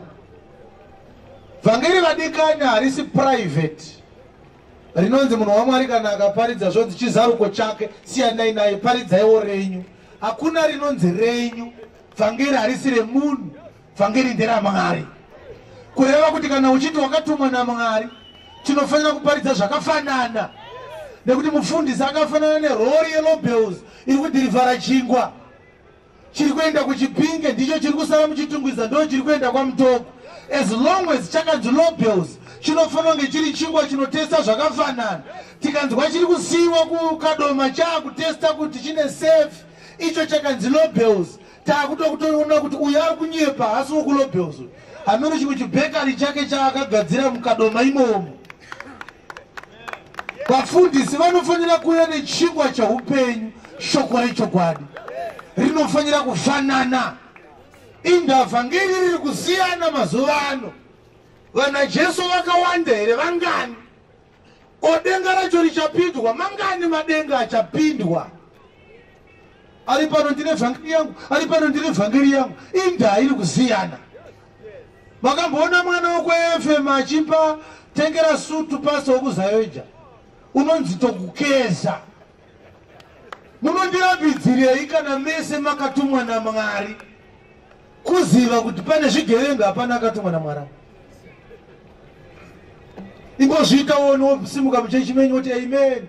Ndautenda Mwari nezuro ndakaendesera grocery mumwe mubvundiso kwaMugodi. Topa unoona kuti pastor vako vanogumbuka big time. Waipa chipasta chokwaMugodi ndiri panapa sei. Dai wakatipa inini. Wakasida kwa anointing yangu. Ya anointing ndichaibata mangwana. Ya anointing ndoibata mangwana. Usanyeperewe, hakuna zvakadaro. Malakai ndo inoshandiswa sebolt cutter. Bolt cutter chimwe chisimbi chinenge chipinjisi so. Saka vanoita break into dzimba dzevanhu manheru vakarara. Vanosvika vodambura maki nemabaglaba chinodambura. Saka mbavha hombe dzinoshanda nemabolt cutter. Kana uine bolt cutter unongodambura ki wotopinda. Saka ndo vhesi yavanoshandisa sebolt cutter. Haudirwe pasina kuvhurwa Malachi chapter 3 verse 8 to 10. Asi nhasi ndokuroyonora. Tisati taverenga Malachi chapter 3 verse 8 to 10. Ngatimbotanga itanzwa kuti Mwari achituma Malachi aitumira vanhu vari muchitungwiza here kuti vagozobvisa chegumi. Malachi ichinyorwa yakanyorerwani? Tati kune matestamendi maviri, kune yemurayiro yaingojoinwa nevaJudha bedzi, kozoita New Testament yenyasha. Iyoyo ndo inopinda both vaJudha navahedheni. Asi kana mapinda muNew Testament hamuteedzere murayiro waMozisi. muNew Testament munotori nevhangeri nyowani irimo yakatonzi inoda mweya mutsvene kuti adudzire yozoparidzwa vhangeri iyoyo. Kureva kuti haugone kuti unotenda kunyasha dzaMwari, haugone kuti Ebeneza tiri munyasha wakabata futi dzutswa remarisite echegumi. Chegumi hachiwanikwi kunyasha, chakanga chichibviswa kumazuva emurayiro. Saka Malachi achinyora akatonyorera vaIsraeri chete, haana kumbonyorera vahedheni. Ngatiiverengei Malachi chapter 1 verse 1. Tinzwe kuti akanyorerwa Malachi ndiani? Chirevo cheshoko rashe. Chirevo cheshoko raMwari kuna Israeli. Kuna Israeli. Chakatumwa na Malachi. Chakatumwa na Malachi. Ombera Jesu maoko. Saka kutorerwa chegumi na Malachi kwakafanana nekunhonga chitsamba chekanzuru chakanzi uya nemari tokuvharira mvura. But papakanyorwa adresi yepamba manje padzimwa. Iwo ngoti adzimai tinovharirwa ndachinhunga pamusika hande tinovapa. Kwakuendesa mari kukanzuru nenhau yechitsamba chawanhonga mustreet. Zita rakanyora tsamba kuti ndeyani auzive.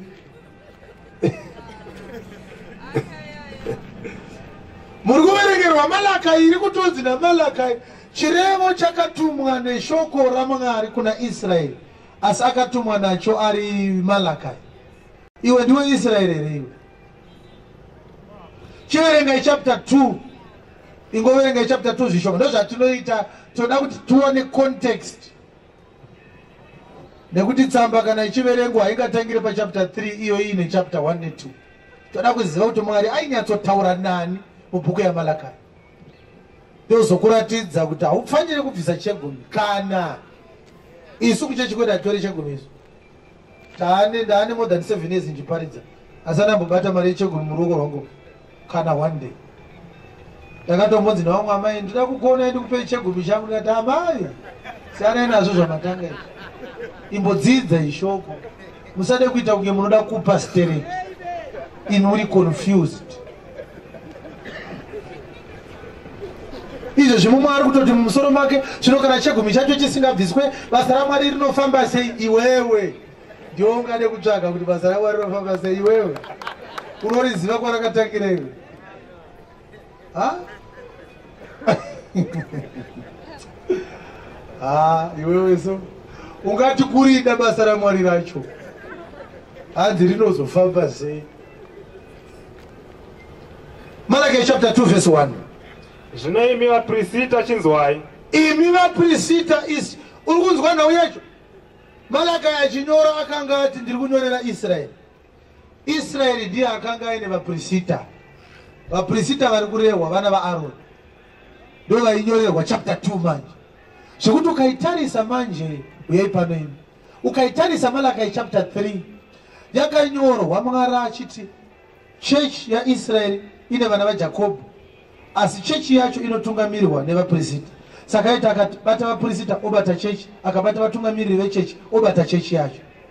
Zvekuti ndokusaka michiona vese vanoparidza nhau yechegumi vanotangira paverse 8. Ndakukuratidzai fraud yavanoita. Handina chapter 2. Zvino imi vaprista, imi vana vaAaron, imi chinzwai uyu murayiro unouya kwamuri. Inzwai murayiro unouya kwamuri. Kana imi musingadi kunzwa, kana musingade kunzwa, kana musingade kuita nemwoyo wenyu vaprista vana vaAaron, zvandakakurayirai kuti mukudze zita rangu, ndizvo zvinotaura Ishe wehondo. Ishe ndozvaanotaura. Ipapo ndichatuma kutuka pamusoro penyu. I will curse the priests. Ndichatuka ropafadzo dzenyu. Ndichatuka ropafadzo dzevaprista. Zvirokwazvo ndatozvituka kudhara. Nokuti hamuzviiti nomwoyo wenyu. Hamuite murayiro wangu nemwoyo wenyu. Tarirai, ndichatuka vana venyu. Ndichatuka vana vaAaron. Ndichamhamira ndove kuzviso zvenyu. Ndichazora ndove kufesi kwenyu. Iyo ndove yemitambo yenyu. Ndove yandiri kutaura iPaseka neSabata. Muchabviswa pamwe chete. Aiwa ibogirai. Manzwa ndove cheri kutauro. Zvikanzi papa mune michini ndokuenda kunoita Sabata papa. Indove iyo iya. Manje ndida kuizora kumeso kwenyu. Chiwenga chapter 3 verse 8 nguva dzedu dziri kumhanya. Ko munhu ungabira Mwari here? Munhu angabira Mwari here? Kunyange zvakadaro munondibira. Asi imi munoti takakubira pazvinhu zvipi? Pane zvegumi nezvipiriso zvinotsaurwa. Makatukwa nekutuka. Nokuti munondibira. Irwo rudzi urwu rwose. Irwo rudzi. Hapana kunzi iwo marudzi. Kureva kuti Mwari achinyora nhau iyi aiadheresa rudzi rwaIsraeri. Hallelujah. Amen. Rudzi yes. Uyai nezvegumi zvese muimba yokuvigira. Kuti zvokudya zvivepo mumba mangu. Mundiidze naizvozvo zvino. Ndizvo zvinotaura Ishe wehondo. Muone kana ndisingakuzarurirai mahwindi ekudenga. Ndikakudururirai mukomborero wamuchashayiwa pokuisa. Apa pekudururirwa ndo pawakazovhiringwa nekuchivawo kwauri kuri mauri wewe. Wakati ndingadururirwe regai tingovapa. Asi inzwai vadikani. Ndichada kuti tiverenge chapter 3 kutangira paverse 1. Tinyatsonzwa kuti Mwari paaitaura nhau yekuti munondibira pazvegumi nezvipiriso, Mwari aitaura nani. Handei chapter 3 verse 1.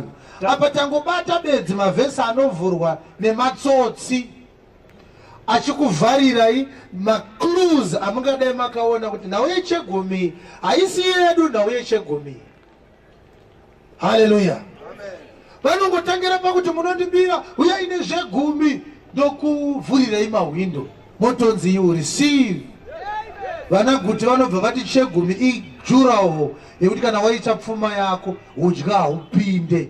Ndapa 11 panobva panzi ndichatuka udyi. I will rebuke the devourer for your sex.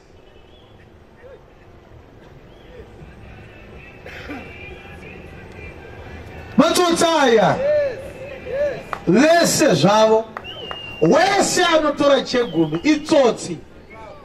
Ungagona hako kunge uchimuda, asi ndichakuratidza manheru ano kuti itsotsi pakuti kudii. Chapter 3 verse 1 yaMalachi. Tarirai, ndinotuma nhume yangu, iye uchandigadzirira nzira yangu pamberi pangu. Ipapo Ishe wamunotsvaka uchasvika pakarepo patemberi yake. Iye mutumwa wesungano, the messenger of the covenant, wamunoshuva. Tarirai unouya, ndizvo zvinotaura Ishe wehondo. asi ndiani ungatsunga nezuva rokuya kwake? Ndiani anotsunga nezuva rokuya kwake? Ndiani ungamira kana achionekwa? Kana aonekwa ndiani achamira? Nokuti wakafanana nomoto. Akafanana nomoto muchinda iye womunatsi. Achauya achinatsa nesipo yomusuki. Achasuka sesipo. Iye uchagara pasi akafanana nomunatsi nomuchenesi wesilivheri. Uchachenesa vanakomana vaRevhi nokuvanatsa sendarama nesilivheri. Manzi kuti vachacheneswa ndavanani? Vanakomana vani? Unaye muRevhi nhasi iwe? Vanoudzwa kunzi pastor muLevhi. Levhi haasi pastor. Levhi idzinza. Anonzi Levhi ipediboni yaIsraeri. Haana kuenda kucollege kuLiving Waters kana kuAmfiki. Levhi anotozvarwa ari muLevhi. Hapana kosi yaungaite iwewe kuti uite werudzi rwaWarren Buffett. Hazviite. Kana ukada kuita mwana waStrive Masiwa hazvichaita. Mama vako ndo vakakurasisa.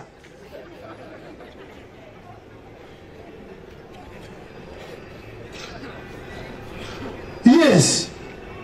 Ipapo vachavigira Ishe zvipiriso nokururama. Yes. Ipapo chipiriso chaJudha nechaJerusarema zvichafadza Ishe. Muri kunzwa here nyika iri kutaurwa nezvayo? Chipiriso chaJudha necheJerusarema zvichafadza Mwari. Sapamazuva akare. Sapamazuva ekutanga avakapiwa murayiro. Sapamazuva apakutanga-tanga. Epakutanga-tanga. Ndichaswedera kwamuri kuti nditonge. Ndichava chapupu chinokurumidza pamusoro pevaroyi. Pamusoro pemhombwe. Napavanomanikidza mubatiri. Nevanomanikidza vanoabuse vashandi vavo. Pambairo wake. Achimunyima pei yake. Nechirikadzi. Nenherera. Nepamusoro pavanodzinga vatorwa. Vasingandityi. Havandityi vanhu ivavo. Ndizvo zvinotaura Ishe wewe. Ishe ndiye ari kutaura. Nokuti ini Ishe handichinje. Handishanduki. Mirai ipapo. Muri kunzwa ari kutaura ndiMwari. Zvikanzi I am the Lord, I change not. Alright, hamuchinje indava muri kudaro. Saka imi vanakomana vaJakobho. Mugere kuparadza. Imi vanakomana vaJakobho mugere kuparadzwa. Vana vaJakobho ndiani? NdiIsraeri. Ndo painotangira yechegumi inotangira pavhesi 6. Tsokurodza vhesi 6. Nekuti ini Ishe handishanduki. Ini Ishe handichinje. Saka imi vanakomana vaJakobho. Imi vana vaIsraeri. Mugere kuparadzwa. Kubva pamazuva amadzibaba enyu imi vana vaJakobho. Makatsauka pane zvandakakurayirai. Mirai ipapo. Makatsauka pane zvandakaita sei? Saka muchaona kuti pane hurukuro yakaitika. Mwari aita akataura nevana vaJakobho, Mwari onyarara. Vana vaJakobho voita sei? Vodayira. Haleluya. Saka Mwari ari kuti makatsauka pane zvandakarayira. Kureva kuti Mwari ari kutotsiura vanhu vaakarayira murayiro wake. Itai zvakati vachibva varegera kuzviita. Mwari ataura kuti itai zvakati vakaregera. Ndokubva azotuma Malakai kuvatsiura pamusoro pezvavakatumwa vakarega kuzviita. Nekuti murayiro watati isusu wakapuwa Israeri, taverenga Exodus ndopa vakatanga kupuwa murayiro. Kuno kuna Malakai vanotori nekuma 900 years vakapuwa murayiro, vakanganwa kuuteedzera. Vambopinda muBhabhiloni vakaita 70 years varimo, vakabuda vakapinda muPersia, vakabuda muPersia vakapinda Media. Zvinonzwa zvanutaura. Kusvikira vakazodzokera kupi? KuJudha vakanganwa. Mwari atuma Malakai. Zvikanzi naMalakai makatsauka imi vana vaJakobho pane zvandakarayira. Yes. Mukasazvichengeta. Hamuna kuchengeta vana vaJakobho zvandakarayira. Dzokerai kwandiri. Dzokai kwandiri. Ari kutaurwa naye ndiani? Vana vani? Dzokai kwandiri. Neni ndichadzokera kwamuri. Imi kana madzoka ini ndobva ndadzokawo. Ndizvo zvinotaura Ishe wewe. Ishe ndiye ari kutaura. Asi imi munoti. Imi vana vaJakobho munoti. Tichadzoka pazvinhu zvipi? Tinodzoka pane zvipiko, tinotendeuka pazvinhu zvipi? Ko munhu ungabira Mwari here? Munhu angabira Mwari here? Akudaro ndiani? Ari kudaro vanhu vana vaIsraeri. Ndivo vari kubvunza Mwari kuti tinotendeuka pane zvipi? Munhu angabire here Mwari? Vana vaJakobho vari kudayira Mwari. Mwari wobva adayira achiti kudii? Kunyange zvakadaro munondibira. Ari kutaura nani? Yes. Asi imi munoti takakubirai pazvinhu zvipi? Ari kubvunza ndiani? Mwari wobva adayira achiti kudii? Pane zvegumi nezvipiriso zvinotsaurwa. Ndanga ndichifunga kuti uchanyatsowombera ipapo. Kana uri kutevera vhangeri, Mwari ari kuti tendeukai. Imba yaJakobho yoti tinotendeuka pane zvipi? Mwari obva abvunzwa kunzi munhu angabire Mwari here? Mwari oti kunyange zvakadaro munondibira. Vana vaJakobho vobvunza kuti tinokubirai pane zvipi? Mwari obva ati pazvegumi nezvipiriso zvinotsaurwa. Yes. Makatukwa nokutuka. Nokuti munondibira. Munondibira. Irwo rudzi urwu rwose. Irwo rudzi urwu rwese. Rudzi rupi rwairehwa? Vana vaJakobho. Yes. Uyai nezvegumi zvose muimba yokuvigira. Aha, mazvita zvenyu. Kumberi kutambokuverenga mazvita. Ndauda kungotsanangura zvishoma ndobva ndanokuratidzai pachena kuti chegumi hachifaniri kutorwa. Mukatarisa ingomedzipedzisai zvishoma pamanga muri ipapo. Uyai nezvegumi zvose muimba yokuvigira. Bring your tithes, all your tithes into the storehouse. Kuti zvokudya zvivepo mumba mangu. Zvekudya zvivepo mumba mangu.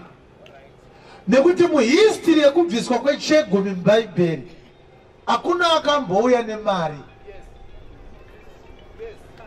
Mwari achitaura naIsraeri, ndichakuratidzai mavhesi avakanga vakatumwa kuti vabvise chegumi. Hakuna akambouya nemari iri muenvelope akati iyi itithe yangu iyi. Mwari achitaura akati huyai nezvegumi kuti mumba yekuvigira zvekudya muve nezvekudya. Storehouse haana kuti bank. Akati that there may be food in the storehouse. Saka toda kuziva kuti Malakai achinyora haana kuzotsanangura kuti chegumi chacho chaibviswa papei here, chaibviswa sei. Nekuti Malakai ari kuti kuna Israeri, Mwari ari kuti makatsauka pane zvandakarayira. Kureva kuti vari kunzi uyai nezvegumi havasi kunzwa nhau iyi for the first time. Vanotouziva kare murayiro wacho. Vari kungonzi dzokorodzai, dzokerai pakutevera murayiro. Havana kubvunza kuti chegumi hatichiziva isu saka tinopani. Vaitochiziva kudhara chegumi chacho. Saka fraud yekutanga ndeyekuti pastor ari kuverenga Malakai haasi kukuudzai kwachakatangira, ari kubata reminder. Yanzi naMwari, uyai nezvegumi makatsoka pane zvandakarayira, obva ati uyai nemari. Imi hamuchaona kumberi kuti kwakanzi kuti muve nezvekudya maakunzi mari yechegumi toda kuchengeta nherera. Hakuna rekodhi yakadaro. Hakuna chegumi chakambouya kutemberi chikapiwa pastor muBhaibheri akazotanga kuchigovanisa nherera. Hakuna. Zvandiri kutaura izvi zvinobva muBhaibheri. Pakati pedu kana painane vhesi izvezvi inotaura kuti chegumi chinofanira kuuya mari yacho yozopiwa nherera. Uya izvezvi pamaika pauivhure. Ndoda kukuratidzai kuti kana tichiparidza shoko raMwari tinofanira kunge tiri straight forward mumagwaro. Kana uri pastor kuchechi kwako uchitora chegumi uri mbavha uri kubira vanhu. Asi kana uchitenda kuti hausi kuba, uya neBhaibheri uvhure mavhesi sezvandiri kuita izvi. Uratidze kuti apa ndo pakabviswa chegumi apa chikatambidzwa pastor akatenga prado nayo, kana kuti akadya naadzimai vake, kana kuti akachengeta nherera. Malakai akati uyai nechegumi into the storehouse. Haana kuti into the temple, akati storehouse. Kureva kuti kana maakuda kushandisa Malakai kutora chegumi, tangai maratidza vanhu storehouse yairehwa naMalakai. maana yo storehouse bvunzare pasaidi newe.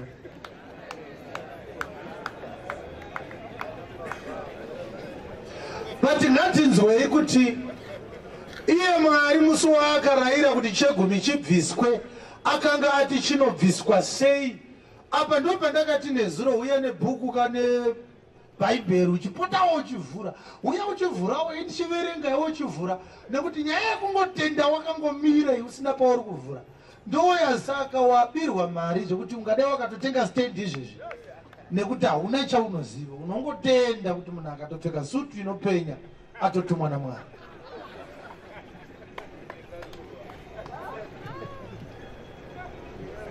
Zvimwe Mwari kuno ndakapfeka kudai ari kuti asa havana sutu koindava. Ndinotozviita purposefully ndibuditse mentality mauri yekuti kana munhu akapfeka sutu pastor. Ndinogona kutopfeka sutu kudarika vanhu vese vaunoona vakapfeka zvinopenya ndovadarika vese. Kutouya ndakadai kuda kukuroyonora futi ndaunofunga kuti munhu akanga akapimwa musoro akapfeka sutu yewaiti atumwa naMwari. Chipfeko chekunze ichi fange rinoparidzwa nezvakaiswa mukati memunhu naMwari. Saka uchiona hapana vhesi inotaura kuti Jesu anga akapfeka zisutu risingaite musi waakafamba pamusoro pemvura.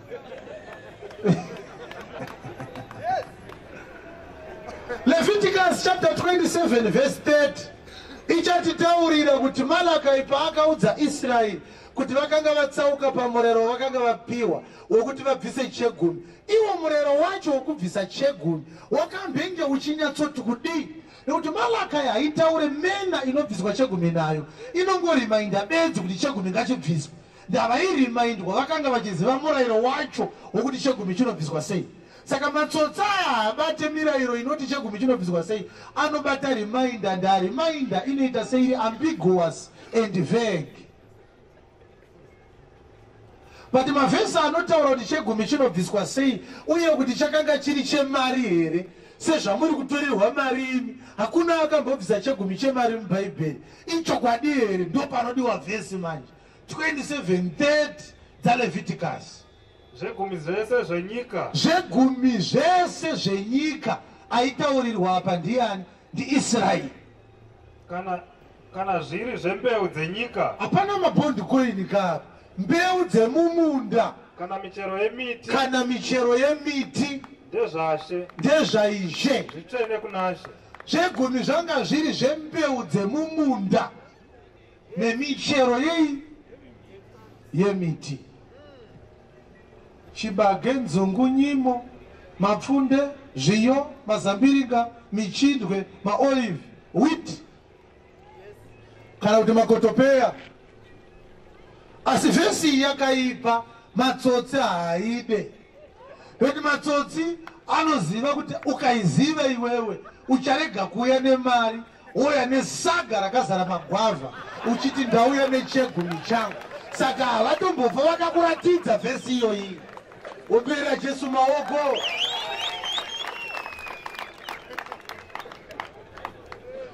Unoya nezvimagwavha zviya zvisinganake zviri pamba pako zvazvo, wotipatsa vhesi yacho iripo yakati michero yemiti, saga racho ndaripa maasha vechegumi changu.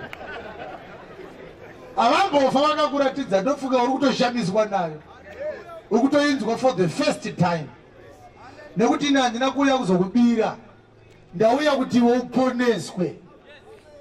Saka handeinayo zvibereko zvemumunda, michero yemiti, yes. Kana munhu achida kudzikinura chimwe pane zvegumi zvake, unofanira kuwedzera kwachiri cheshanu chacho. Iyi iri kunzi redemption offering, ngatingoti redemption offering. Tirangwetsanangura zvishoma ndatinoda kumhanya, toda kutorova zvisingabviri, rwete rusingaite nevhakiri chegumi. Toda kuchaura vhesi, mavhesi atichabata akawanda asingabviri baba. Chegumi chainzi kana uchida kuchidzikinura. Kudzikinura chegumi kwaiitika sei? Ngatiti gore rino warima wobva waita undyire wokuti hauna kubvisa chegumi. Gore rino uya wobva wati ndafunga kubvisa chegumi, asi gore rakapera wakaita sei? Hauna kubvisa. wainzi wakajamba chegumi chako chasviba chakuda redemption. Saka vhesi yati kana munhu achida kudzikinira chegumi anouya necheshanu chegumi chacho. Kureva kuti kana wakakohwa 100 bags dzechibage, chegumi chako i10 bags, which means 10% 100 bags. Asi kana wakuridhima wakambojamba hauchauya ne10%, wakuya nechiri kunzi nereshona cheshanu nerechirungu kuti 1/5, mathematically i20%. Kureva kuti kana wakohwa futi 100 bags gore rinouya, asi gore rakapera rawakambokohwa 100 hauna kubvisa, haubvumidzwe kuuya ne10 bags dzegore rino usina kuridhima chegore rakapera. Chegore rakapera wakuti 10% plus redemption ye10%, wakuya ne30 bags plus 10 dzegore inyowani. Hande inayo zvegumi zvose zvemombe kana zvezvipfuwo zviduku zvose zvinopfuura napazasi pesvimbo. Saka kana iri nhau yezvirimwa iyo yataurwa, panga paine ma3 categories echegumi: chegumi chezvibereko zvemumunda, michero yemiti, kwasara yezvipfuwo. Ndoya kunzi chegumi chezvinopfuura nepasi petsvimbo. Haungochuza mudanga mako kuti mombe dzangu dzava 10 rekaiti tine chimhuri ichi tiende nacho, ndo chava chegumi. Mupurisita murevhi anouya kudanga kwako netsvimbo yake.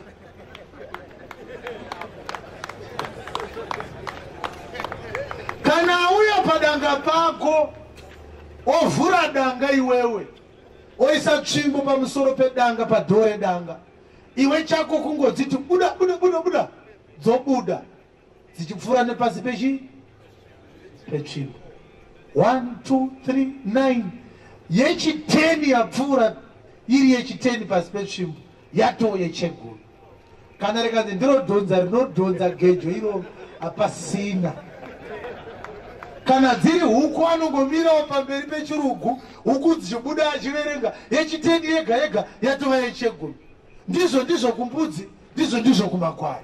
Hande inayo chegumi chinofanira kuva chitsvene kuna She. Chinenge chiri chitsvene kuna She chegumi chako. Haafaniri kucherekedza kana chiri chakanaka kana chakaipa. Mupurisita obva aisa tsvimbo yake yechi10 robva raita zibhuru rako riri kuberekesa tsiru dzako dzese.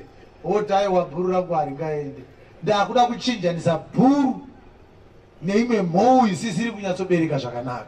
Obva wachinjanisa.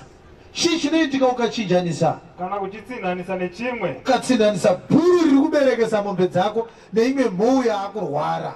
Kana achinge atsinhanisa, anenge angotsinhanisa bedzi saizvozvo, zvose zviri zviviri, bhuru nemhou iya icho nechakatsinhaniwa zvichava zvitsvene, hazvingadzikinurwi. Ukangotsinhanisa zvese zvawatsinhanisa zvacho zvese zvazvitsvene, hapasisina chako. Hauchinjanisa kuti jongo rangu rechi10 rabva raita zijongo hombe, aiwa Mwari anozojaira reketumpe aka kajongo kanorumba mamwe ari maviri majongo acho atoo matsvene. But tarisai muone kuti murayiro uyu iwe hauna kuutaurirwa, nekuti uku kuna Malaka ekwambonzi uyai nechegumi, hakuna kutaurwa kunzi chinobviswa sei. Leviticus 27 kubva pavhesi 30 ndo yaakutsanangura kuti chinoita sei zvacho chinobviswa sei. But again apa pari kungonzi zvitsvene, hapana kunzi kana wabvisa unonopani. Mazvoonawo pangonzi zvitsvene ndezvani? NdezvaMwari. Asi iripo vhesi inozotsanangura kuti kana mabhuru acho nematsiri acho nezvibage zvacho newiti zvanzi izvi zvegumi zvatsaurwa, izvi zvazvaMwari. Murevhi auya netsvimbo yake dzikapfuura dzikatsaurwa dzadzaMwari, dzinopiwa here vamagaya? Ndo yatasarirwa nayo iyoyo. Iyoyo manje yakatsanangurwa pa14:22 dzaDeuteronomy. Deuteronomy chapter 14 verse 22 ndo yakazodudzira kuti chegumi chacho chaizobviswa sei. Ehe, tazvitsaura zvaMwari izvi zviri papa izvi ndozvipani? Yes. Utsaure zvakanaka zvegumi zvezvibereko zvose zvembeu dzako. Sekurayira kwaLevhitiko ndakazviudzwa ndozviziva. dzinobva mumunda mako gore rimwe nerimwe. Wazvona yadzokurudzwa futi mbeu dzemumunda gore rimwe nerimwe. Yes. Unofanira kudya pamberi pashe Mwari wako. Aumana. Mwari achitaura naIsraeri haana kuti chegumi unopa pasta. Akati kana watsaura mabhurare apfuura nepasi petsvimbo aya nezvibage zvabva mumunda nemichindwe nemakotopeya unodya iwewe, unodyira pamberi paMwari. Tangidzai. Unofanira kudya pamberi pashe Mwari wako panzvimbo yaachatsaura kugarisa zita rake. Vana vaIsraeri muchapiwa nzvimbo dzekunodyira zvegumi zvenyu. Vembe yaRubheni munoenda kuShechemu, vembe yaSimeoni endai kuMahanaimi, vembe yaNaftali endai kuBheershebha, vembe yaDhani endai kuShailo, vembe yaZebhuluni endai kuHebhuroni. Nzvimbo idzodzi dziri kutaurwa idzi inzvimbo dzinoanaunzwa nemuprista gore rimwe nerimwe. Chachisingabviswe mwedzi wega wega kana zuva rega rega, chaitove nezuva rinonzi nhasi kuri kunodyiwa chegumi. Saka vaRevhi vaifamba vachiudza vanhu, vembe yaRubheni muprista mukuru akataura nezuro, endai kuMahanaimi ndokwamuchanodyira chegumi chenyu. Vembe yaIsaka muri kupi? Endai kupi? Endai kuBheershebha ndokwamuchanodyira chegumi chenyu. Yaitoanaunzwa. Maitove nenzvimbo yamaisvika motsenga chegumi chenyu. Hande inayo zvegumi zvezviyo zvako, zvegumi zvewiti, nezvewaini yako, zvemazambiringa akasvinwa, nezvamafuta ako, maorivha akasvinwa, nezvavana vembongora dzemombe dzako, zvegumi zvezvipfuwo, nedzamakwai ako, zvegumi zvemakwai, kuti uidze udzidze. Gadzirisa ipapo. kuti udzidze kutya Ishe Mwari wako. Uchidya chegumi kudaro uri kudzidza kutya Mwari wako nguva dzose. Hande inayo. Kana nzira iri kuresa. Right, ngatichiti muno muZimbabwe ndimo muIsraeri Mwari obva anaunza kuti veimba yaAsha vanonodyira kugwanda chegumi chavo. Ndoyakunzi naMwari kana nzira iri kure. Tangidzai ipapo. Kana nzira iri kuresa, kugwanda kure vakomana, ukasagona kuzvisvitsako, handingati nemadhadha kuenda nawo kugwanda kunoadyira ikoko. nokuti nzvimbo iyo yawakatsaurirwa naShe Mwari wako kuti aise zita rakepo iri kure newe. Kure kugwanda ndosvika nembudzi here kugwanda. Kana Ishe Mwari wako akakuropafadza, une zvipfuwo zvakawanda zvechegumi zvakatsaurwa nemasaga ezvirimwa zvako nemichero yemiti zvawakakohwa zvegumi zvako, unofanira kuzvitengesa nemari. haungatine ukaenda nazvo kugwanda unotsvaga mabhaya ndokubaya.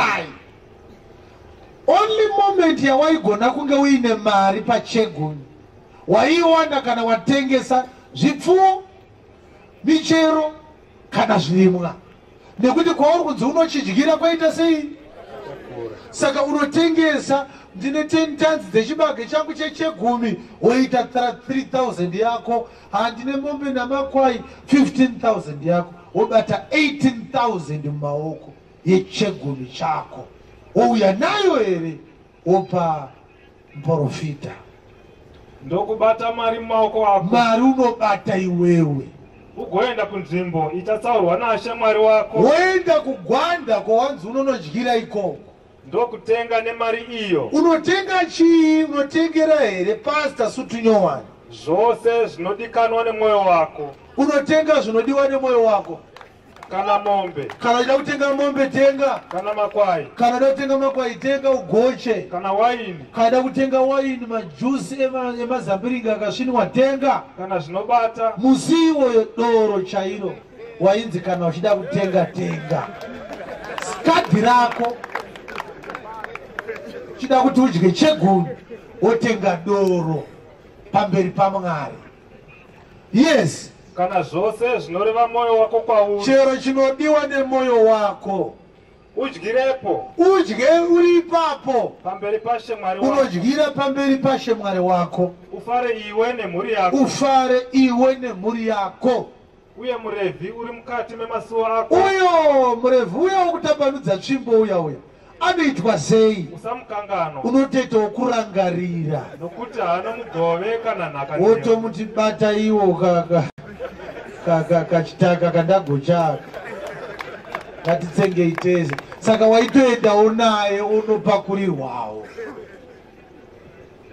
yes nguva dzose kana makore 3 apera saka 2 years ndo dzawaibuda kunodyira chegumi kunzvimbo yakatsaurwa naishe mwari gore rechitatu waiita sei unofanira kuuya nezvegumi zvose gore rechitatu waiuya nazvo kuchechi here zvezvibereko zvako zvegore iro waiita sei nazvo ugozvichengeta mukati mamasuo ako wochengeta mumba mako gore iroro haubude unozvichengeta mudenmark unenge uinadzo ngwanda dzacho zvino murevhi zvaasina mugove kana nhaka newe nomweni nemuenzi nenherera nechirikadzi vari mumasuo ako vanogara mumaraini mako vanofanira kuuya virai vanouya kuzodya kupi kumba kwani iwewe unobvisa chegumi ndiwe unova hosta yes vagute kuti ishe mwari wako akuropafadze saka murevhi aitozoti kana dhei iroro rapera manje zviya zvinenge zvasara pane zvinenge zvadyiwa zviya ndo zvaaizotakura achienda nazvo kupi kumba kwake hakuna 1 day rakazombonzi nemunhu ndauya nechegumi changu patemberi pachegumi hapana chegumi hachina kumboya kutemberi storehouse iri kutaurwa naMalakai yakavakwa mubhuku yaFirst Chronicles yakavakwa mazuva iSecond Chronicles mazuva aHezekiya zvinhu zvawanda zvipiriso zvaipiwa navanhu vatendeuka vabhenga varasika pamurero waMwari ndobva zvazvonzi naHezekiya todii vaprista vakati ngativake izi storehouse rekuchengetera maofferings nemataitha anenge azouye nevarevhi kana vanodya nevanhu kudzimba dzavo vozodzoka nazvo kutemberi mutemberi chaimo hamuna kumbobvira makapinda chegumi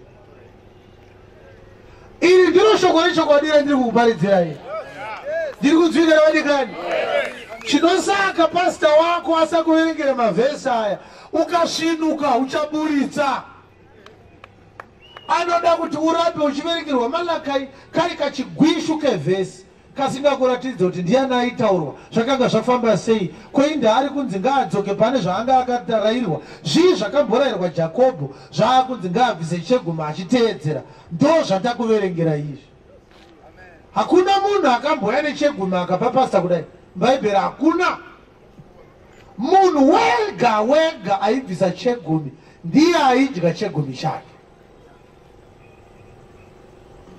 ndiri kutaura mazuva emurayiro waMozisi iOld Testament zvakaitwa nevana vaIsraeri pakatangwa New Testament yakatangwa nerufu rwaJesu pamuchinjikwa achimuka kuvakafa anozviratidza kuvadzidzi vake for 40 days 7 days later mweya mutsvene anodzika vakomana vakawanda vaJudha vari muupper room ndobva shoko ratanga kuparidzwa nana Peter 9 chapters later Ishe akazviratidza kuna Sauro weTarsus achienda Damascus akamutumawo kunoparidza kuvahedheni for the first time vhangeri rakuenda kuvahedheni rakaendeswa naPauro uya watamboti akanga ari muJudha asi wakatendeutswa kubva kuchiJudha kuti aende kunoparidza shoko raMwari saka chegumi chamuri kubvisiswa ichi chakanga chiri chaibviswa mazuva emurayiro ndira kupai mavhesi 3 anotaura kuti chegumi murayiro wacho waitaura kuti musaite zvakati musaba musauraya bvisai chegumi batai sabata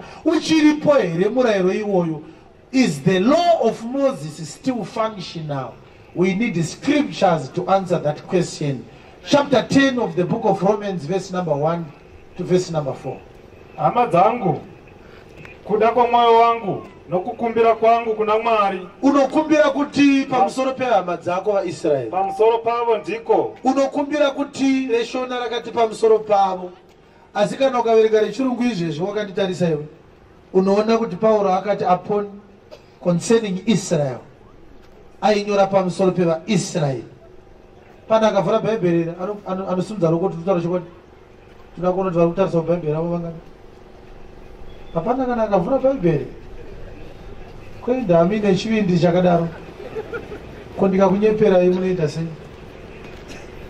hapana kana akarivhura bhaibheri shona rati kuda kwemwoyo wangu nekukumbira kwangu kuna Mwari pamusoro pavo rakaresha kuzvitaura rechirungu rinoti my heart's desire, my prayer to God concerning Israel is that they might be saved.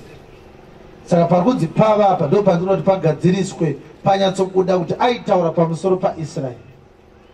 Saka ndikudawo akatarisa vhesi yake andiudze kuti ndiri kutaura chokwadi.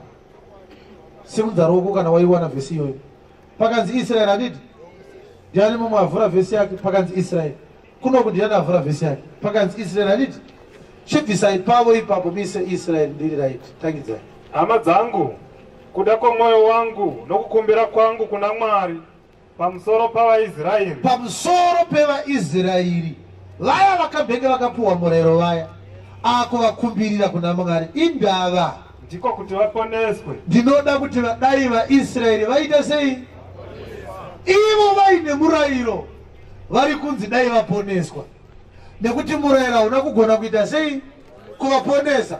Vaifanira kuzoponeswa kana Jesu auya afa pamuchinjikwa. Murayiro wakanga uine chinangwa chawo chati chaburitsa manje manje. Nekuti chegumi nesabata nezvimwe zviri part of murayiro. Kosei uri kuti havana kuponeswa iwe Paulo? Nokuti ndinowapupurira kuti vanoshingaira Mwari asi havaite nekuziva. Nekuti zvavakanga vasingazive kururama kwaMwari, nokuti zvavakanga vasingazivi kururama kwaMwari vakatsvaka kumisa kururama kwavo vamene, vakasazviisa pasi pokururama kwaMwari. Indava nokuti Kristu ndimugumo womurayiro. Christ is the end of the law. Kuti mumwe nomumwe unotenda aruramiswe. Christ ndiye magumo emurayiro. Ngatitsokorodzei mazwi aya. Kristu ndiye magumo emurayiro. Kureva kuti Kristu achingorovererwa murayiro waita sei zvawo? Wapera. Saka ana Malaki vatanga tichiverenga hatichagona kuvapractiza munguva yenyasha. Asi tichazotsanangura taakupedza kuti zvino zvavari kunzi murayiro wakapera. Saka mabhuku emurayiro ari kutsvaga iwo mubhaibheri, iwo murayiro wacho wakapera. Tichazvibata izvo usamboneseka zvako mumhinduro dziripo futi mubhaibheri. Hapana chizimu kumhanya zvako. Asi ndati ndoda kukupai mavhesi matatu anotaura kuti murayiro wakaita sei. Iyi ndo yekutanga. Iyi ndeyekuita sei? Ndeyekutanga. Vhesi yechipiri inonzi Hebrews chapter 10. Tangirai pavhesi 1. Muchaita mwoyo murefu ndandi kuda vhesi 9 ne10 dakudzirova dzese kusvika ku10 ikoko. Achinyatsotsangura zvakanaka kuti murayiro wakapera. Paulo akati kudii? Nokuti murayiro zvauno mumvuri. Murayiro watiri kutaura wechegumi wesabata wepaseka une mumvuri wezvinhu zvakanaka zvinozouya. Asi usati uri mufananidzo wacho chaiwo.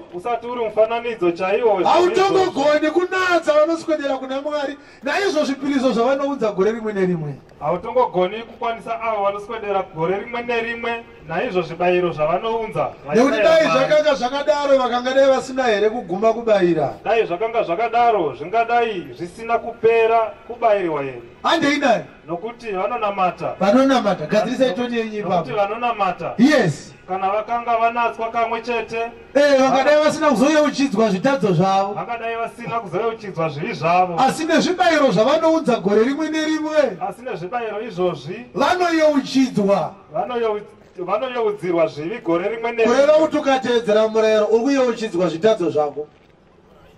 Ukaparidzirwa murayiro, you are being reminded by the same law that you are still a sinner. You are not yet saved. Yes. Nokuti ropa renzombe nerembudzi ndo zvaibviswa according to the law. Haritongogoni kubvisa zvivi. Hakuna anogona kukanganwirwa neropa raideurwa kuOld Testament kwemurayiro. Saka pakusvika kwake panyika unoti Jesu achisvika anoti kudii? Chibayiro nechipo makazviramba. asi makandigadzirira muviri. Hamuna kuda zvibayiro zvinopiswa nezvibayiro zvezvivi. Zvino ndikati tarirai ndauya. Wauya Jesu kuzoita sei? Pabhuku yakapetwa pakanyorwa zvangu. Ndiwo waitaurwa nemurayiro wese watiri kutaura. Ndiwo wairehwa iwewe. Kuti ndiite kuda kwenyu imi Mwari. Iwe kana wauya ndiwo uchafadza Mwari. Zvaanoti pakutanga zvibayiro nezvipo nezvibayiro zvinopiswa nezvibayiro zvezvivi hamuna kuzvida. Kana achidaro anorevei? Hamuna kufadzwa nazvo. Anoti Mwari haana kufadzwa nazvo. Zviri izvo zvinobayirwa Mwari sezvinoreva murayiro. Ndo zvinobayirwa Mwari according to the law. Ndokuzoti tarirai. Ndokubva Jesu azoti tarirai. Ndauya kuzoita kuda kwenyu. Ndokubva azoti ndauya kuzoita kuda kwenyu. Unobvisa chekutanga. Anobvisa murayiro waMozisi. Kuti aise chechipiri. Obva aunza nyasha. Ndo dzaanounza idzodzo. Hazvishande zvese panguva imwe chete. Kuti ukuri munyasha uri kubvisa chegumi. Hazviite. Anobvisa chekutanga. Obva aunza chechipiri. Yai chinganyiko vhesi yechi2 ndandida kupai 3 awa 3 haiti ndokupai 5 saka regai ndikupei imwe yechitatu. Nyaya yakakosha tofanira kuwana mavhesi akawanda. Endai pa8:13 dzavaHebheru. Zvaanoti New Testament. Nokuti uyo unorehwa zvinhu izvi. Aiwa isiri havuri kuvereka. Hebrews chapter 8 verse 13. Zvaanoti sungano itsva. Wakasakadza. Zvaanoti New Testament. Wakasakadza yekutanga. Akasakadza Old Testament. Zvino chinhu chosakara. Zvino kana Old Testament yasakara. Chova chakare. Yava yekare. Yoda kurova. Yobva yarova.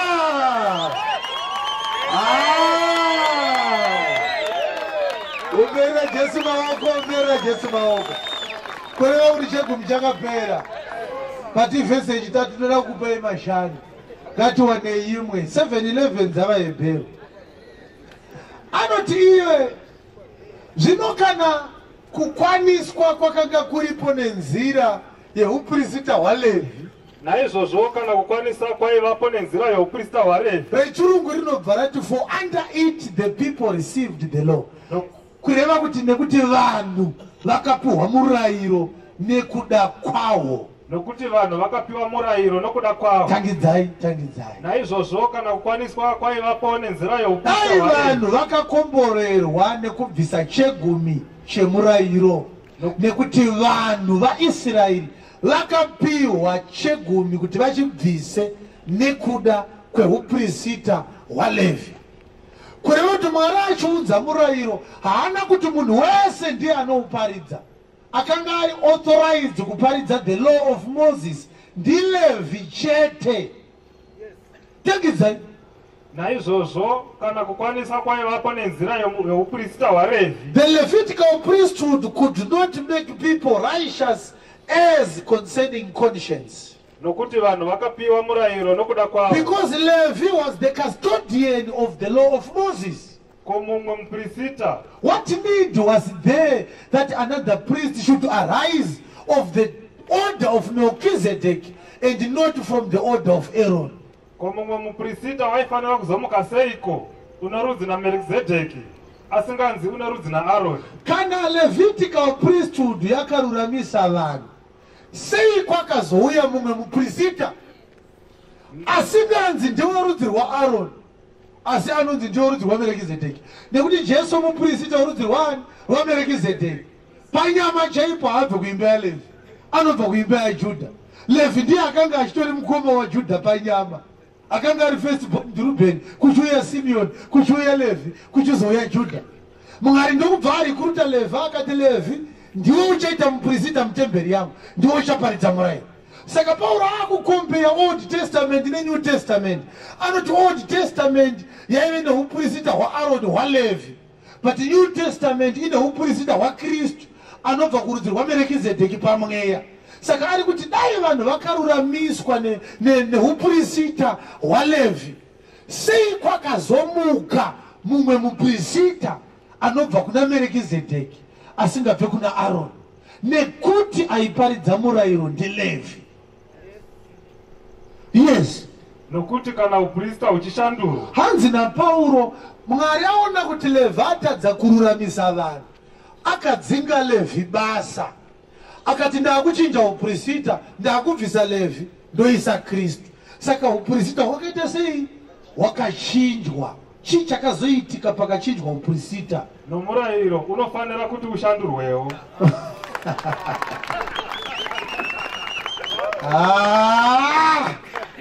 Iwewe unofanira kutenda Mwari.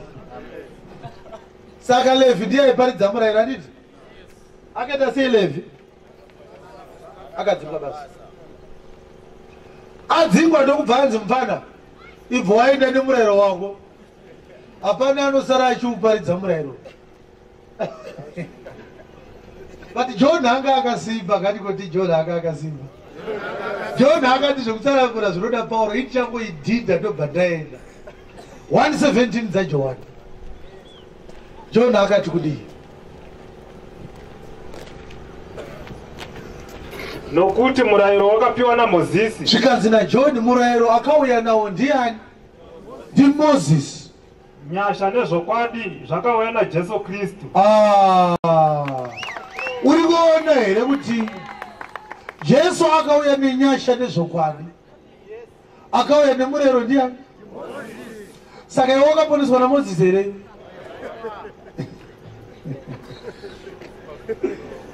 Ndati 5 rega ndikupei 6. Galatians chapter 3 verse 23 inotsanangura kuti sei murayiro wakapiwa kuna Israeri iwo uchinzi hauponese. Tobva tazonobata nhau dzakanaka dziri pamberi apa dzekuti iwewe manje kana uchibvisa chegumi zvinorevei kuna Mwari. Ndandichitanga kutaura ndati kana uchibvisa chegumi usati waponeswa unofanira kutendeuka. Ende vamwe venyu matoti kweinda achidaro ndatadza chi ndakabvisa chegumi padza vakatsagadaka vakauya vakandiparidzira. Ndiri kubatsira basa raMwari. Mwari achitaura nhau dzechegumi akataurira Israeri. Israeri yaiparidzirwa naLevi. Levi ndiye anzi paHebrew 7 verse 11 ndiye anga ari custodian womurayiro. Jona achitsanangura zvikanzi aiwa Mozisi ndiye akauya nemurayiro. Mozisi atadzeka kuuya nemurayiro ndewemba yaLevi kaMozisi ati ndiye munin'ina waAroni. Asi Jesu manje achiuya haana kuuya nemurayiro, akauya nenyasha nezvokwadi. Saka kana tiri muNew Testament hatiparidze murayiro, tinoparidza chii? Nyasha nezvokwadi. But vaGalatia inotsanangura sei murayiro wakapiwa even though usingaponese. Ndiri kuziva kuti pakati penyu pane vamwe vanoti hatibvise chegumi tichiteedzera murayiro, toteedzera Abrahamu akapa kuna Melkizedeki. Ndoziya chakubata futi manje manje. Pavhisi acho ariko. Hapana umbavha husingafumuke. Fraudi yese inofumuka. Handiti unoti uri mwana waAbhurahamu iwewe? Nekutenda. Zvino kana wachiti uri mwana waAbhurahamu ibva wabata vhesi ichiverengo. Yes. Asi kutenda kusati kwasvika. Kutenda kusati kwasvika. Taichengetwa pasi pemurayiro. Pauro anoti taichengetwa pasi pemurayiro. Haana kuti maichengetwa pasi pemurayiro. Pauro akanga ari muHebheru, asi tsamba iyi yatiri kuverenga iyi yakanga yakanyorerwa vaGalatia. VaGalatia vakanga vasiri vaHebheru, vakanga vari vahedheni kufanana newe neni. But vaGalatia vakanga vatenda vakatoparidzirwa shoko renyasha nerezvokwadi rambotaurwa naJohn, vakatoponeswa vakaita vana vaMwari. Tobva kwazosimuka dzimwe nyasire pakati pevaJudha dzikauya kuGalatia, kuGalatia dzikati kana musina kudzingiswa according to the law hamuponeswe. Ndosaka pachapter 3 verse 1 achivati imi vaGalatia vekusafunga makaroiwa nani. Kutoreva kuti anoparidza murayiro ari kutoroya vanhu. Anoparidza murayiro muroi. Zvichida pane vamwe vanoti hakuna vhesi yakadaro, iverenge Galatians chapter 3 verse 1. Imi vaGalatia vekusafunga. Vekusafunga. Ndianiko wakakuroyai? Makaroyiwa nani? Yemi makaratidzwa Jesu Kristu pachena. Pachena pamberi pemaziso enyu. Pamberi pemeso enyu. Mukaita sei? Akaroverwa pamuchinji. Akaroverwa pamuchinji kwamakamuratidzwa. Iche chibedzi. Nditaurire chinhu 1 vaGaratia. Ndakunzwa kwamuri. Nditaurire chinhu 1. Makapiwa mweya namabasa omurayiro here. Pamakagamuchira mweya mutsvene makanga mabvisa chegumiri. Kana nokunzwa kwokutenda. Kana kuti kutenda ndo kwakakupisai kuti muwane mweya mutsvene. Muri kuona nhau yacho? Kureva kuti Pauro ari kutoti mukatonzi bvisai chegumi, muri kutoroyiwa. Iye hakuna chegumi uyu, muroyi. Akangofanana neakanga achiti kuvaGaratia dzingiswai. Ndabvonzi kudzingiswa nokubvisa chegumi ndezveizvazvo. Ndezvemurayiro. Saka ina handisiri ndataura kuti muroyi, ishoko raMwari. Usagumbukirei, handisiri ndakanyora Bhaibheri. Indi kungokuratidza bedzi kuti ukangoona zvichinzi handei kuSabata, ari kudaro muroyi.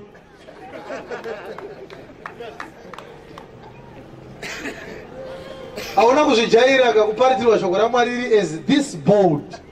Ndo maparidzirwa rinoitwa. Ukatoona risingaparidzwe so harisi rechokwadi. Shoko harifani kukunyengetedza kuti urambe uchiuya. Ukoona vachikunyengetedza kuda kukubira.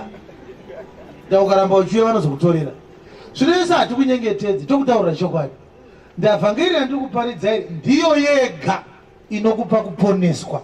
Upinde denga iwewe. Zvino kana vhangeri yandinoparidzai chokupinza denga, anofanira kutonyengerera mumwe ndiani pakati pako neni. Iwo ndongatondinyengerera. Please ndapota paridzai. Kana usingatodi vhangeri rova pasi. Ugoona kuti pane chinochinja here pavhangeri yaMwari. Chiri kutodiwa ndechekuti uponeswe, utendeuke, uitwe mwana waMwari. Vhangeri yechokwadi inyengetedze vanhu kuti vauye kuchechi. Unotoona uchinyengetedzwa, vari kukubira saka vachikunyengetedza. PaJohn 6 Jesu akati kuvanhu, kana mukadya nyama yangu ndokuti mupinde denga. Vanhu vakati tisatadya nyama yemunhu takwenda. Anga asingarive nyama yake chaiyo, aireva shoko rake. But haana kuvati please musaendenda, pane zvandanchireva mira ndisanangure.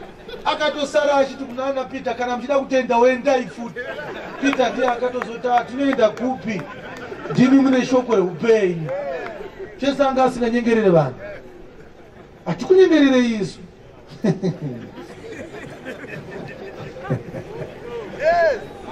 VaGalatia chapter 3 verse 23. Asi kutenda kusati kwasvika. Kutenda kusati kwasvika. Taichengetwa pasi pemurayiro. Tai kureva kuti vaJudha ndo vaichengetwa. Isu vaHedheni hatina kumbochengetwa pasi pemurayiro. Vaichengetwa pasi pemurayiro ndavanani? VaJudha vaIsraeri. Maichengeterwei nhai Pauro? Takapfigirwa nokuda kwokutenda kwaizora. Takatovharirwa tiri vasungwa. Tichitonzi muchariliswa kana kutenda kwaita sei? Kwauya. Yes. Saizvozvo murayiro wakanga uri muperekedzi wedu kutisa kuna Kristu. Aha. Omberera Jesu maoko.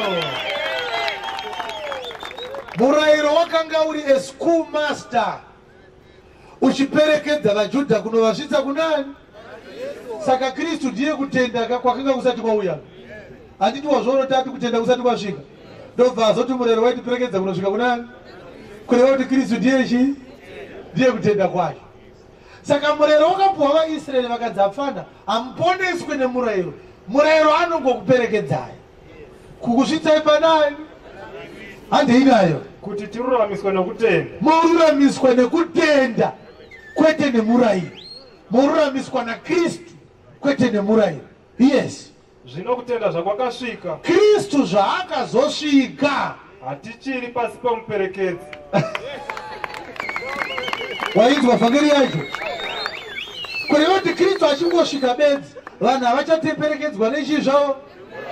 Nekuti ndikati kumurume uyu, wandingauye pano, uya pano chora anda kuya. Right. Ndikati kumurume uyu, baba ndiperekedzewo pasipika here. Ndo zvakanzi naMwari, vaJudha ndoda kuti vazosvitswa pana Kristu nemurayiro. Saka murayiro vharira vanhu, but unenge uchivaperekedza kupi? Kuna Kristu. Kristu ndokubva azouya. Kureva kuti murume anondiperekedza pasipika, ondiperekedza tobva tasvika saizvezvi. Saka hanzi kutenda zvakwakasvika, hatisisiri pasi pemuperekedzi. Kuroti mperekedza ari kuri wamurairo. Shamwari mperekedza wamshidza paspeaker. Ngatichiparadzana. Zvino uyo akaramba achinditeera manje ndakutsvaga mapurisa manje. Kuti ndofunga ndapinda wastaki. Ndapinda teraburu. Ndaandichifunga kuti ndiri kuperekedzwa. But ndazosvika manje akuparamba achingoti andiitesa. Shamwari ndasvika shamwari. Saka vaJudha pavakangoona Kristu vaifanira kubva vaita sei vasunungurwa kubva pamurayiro voponeswa nani zvavo naKristu. VaJudha iwewe hauna kumbobvira wakaenda pasi pemurayiro. Uri kungojoina chechi yenyasha straight wakutoparidzirwa zvenyasha nekutenda nerudo rwaMwari. Vaiperekedzwa vaJudha, vahedheni havana kuperekedzwa nemurayiro. Ichokwadi here kuti vaJudha ndo vakaperekedzwa nemurayiro, vahedheni havana. 2:11 dzavaEfeso dzichatitsanangurira kuti ichokwadi here. Naizvozvo rangarirai kuti imi vahedheni munyama. Imi vahedheni, ingoti isu vahedheni munyama. Nekuti tisu takanyorerwa vaEfeso iyi. Iwewe neni tiri vahedheni munyama. Chii chauda kutinyorera Pauro? Mainzi vasina kudzingiswa. Hatina kunge takadzingiswa isu. Naivo vanonzi vokudzingiswa. NevaJudha vakanga vari vokudzingiswa. Kuri munyama. Vanodzingiswa nekudzingiswa kuri munyama kunoitwa nemaoko. Nenguva iyo. Kuti nenguva iyo makanga musina Kristu. Makanga musina Kristu vahedheni. Muri vatorwa paushe hwaIsraeri. Hamuna kumbobvira makajoina murayiro. Muri vaeni pasungano dzechipikiro. Muri mastrangers pacovenant of promise. Musina tariro. Musina hope. Musina Mwari panyika. Musina Mwari panyika. Asi zvino muna Kristu Jesu. Asi iko zvino muna Kristu Jesu. Imi makanga muri kure kare. Imi makanga muri kure kare. Makaswededzwa muropa raKristu. Makaswededzwa muropa raJesu. Nokuti ndiye rugare rwedu. Kristu ndiye rugare rwedu. Iye wakaita zvinhu zviviri kuti akaita vaJudha nevahedheni kuti chive chinhu chimwe, ive chechimwe chete. Akaputsa rusvingo. Akaputsa rusvingo rwupi? Rwapakati rwaiparadzanisa. Nderwupi rusvingo irworwo rwaakadhiritsa? Zvaakaparadza munyama yake. Akaparadza chii munyama yake zvikanzi akaparadza kuvengana? Ndekupi kuvengana kwaakaparadza? Iwo murayiro wezvakarayirwa. Iwo murayiro wezvakarayirwa. Akaita rugare saizvozvo. Enda yakapedzisa iva kuti asike ava vaviri vave munhu mutsva maari. MaJudha navahedheni voita munhu mutsva maari. Aite rugare saizvozvo. 2:13 dzavaKorosi. Ichokwadi here kuti kana tasvika pana Jesu murayiro unobva wapera? Nemi imi makanga makafa. Vahedheni ndo vari kunyorerwa zvakare vari paKorosi. Makanga makafa pakudarika kwenyu. Napakusadzingiswa kwenyu. Makanga musina kudzingiswa vahedheni imi. Wakakupai upenyu pamwe chete naye. Kristu akatipa upenyu pamwe chete naye. Akatikanganwira kudarika kwedu. Jesu akatiregerera zvitadzo zvedu. Akadzima rugwaro rwakanga ruchirwa nesu pazvirevo zvarwo. Marunzwa rugwaro rwemurayiro akarwudzima akaita sei? Ruchipesana nesu. Rwaipesana nesu rwemurayiro. Akarubvisa irwo pakati pedu. Akarubvisa pakati pevanhu. Akarurovera pamuchinji. Akarovera murayiro pamuchinjikwa. Akaparadza vabati namasimba. Akavakunda mahuri. Akavabudisa pachena akavakunda mauri. Right. Saka tochiita sei? Naizvozvo munhu ngaarege kuvapo. Nekuti murayiro wakadzimwa pamuchinjikwa ngakurege kuve nemunhu unokutongai pazvokudya. Anokuti sei muchidya mbeva, sei muchidya mhuka dzisina mahwanda akaparadzana, sei musingadye nguruve, sei muchidya nguruve. Musabvunzwe pamusoro pezvekudya, nekuti murayiro wairambidza kudya nguruve wakadzimwa pamuchinjikwa. Yes. Kana zvokunwa. Musatsvake zvekunzi musanwa mazambiringa akarara. Kana nokuda kwamusi womutambo. Musadedzwe kuenda kupaseka. Kana napakugara kwomwedzi. Musaende kumutambo wematumba. Kana pasabata. Musaende kusabata. Izvi mumvuri wezvitauro. Mumvuri wezvaizouya. Chaizouya ndiJesu. Boita ruzha. Upende mwari nechokwadi.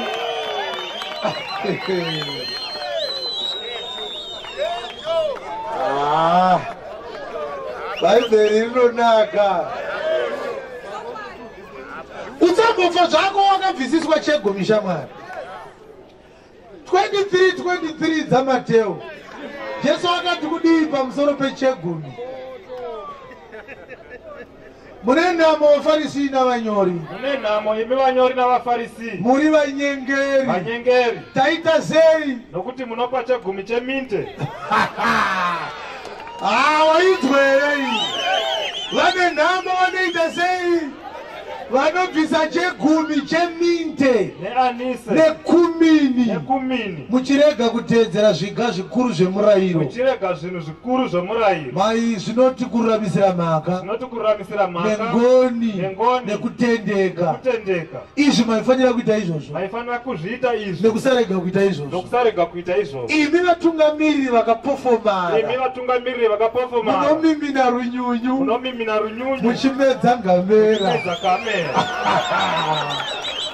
Kureva kuti anobvisa chegumi asingateedzere murayiro wese akafanana nemunhu anomimina nhunzi yawira muti omedza zingamera rese rakadai so. Hanzi munomimina runyunyu muchimedza ngamera.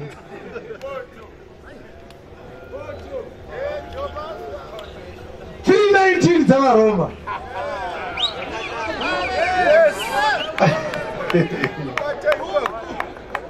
Verenga itidzwe.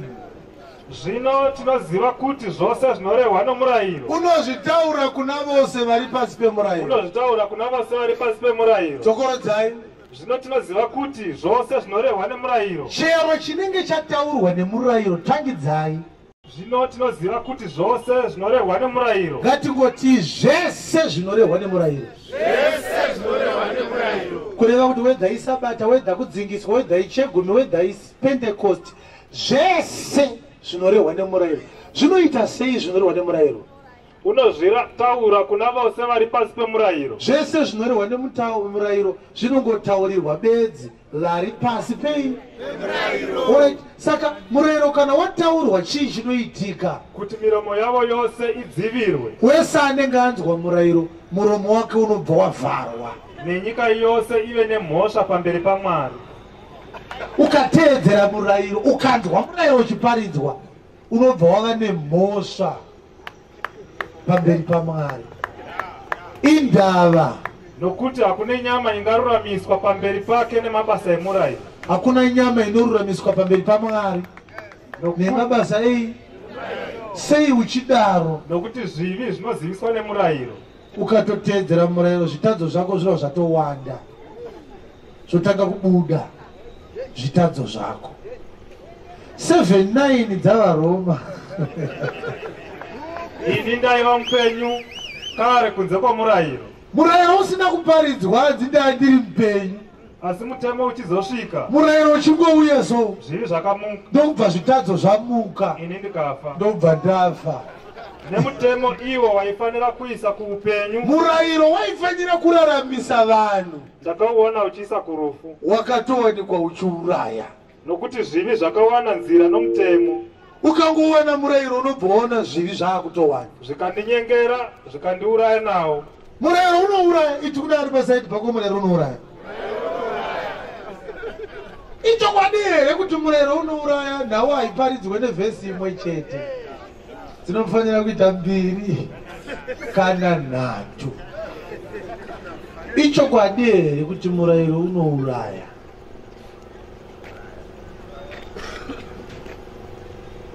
(3:6) dzavakorinde vechipiri.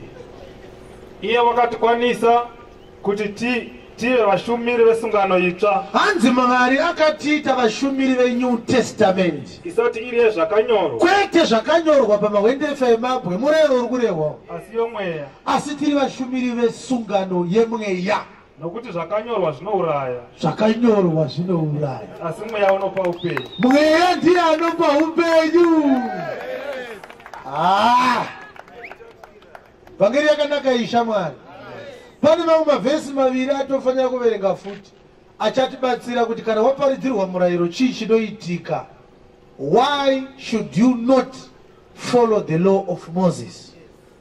Unofanira kuregera sei kuteedzera murayiro. Kana wangu wachibata sabata regera. Number 1, zvakanyorwa zvinoita sei zvinouraya. But pane zvikonzero zvakati wandei.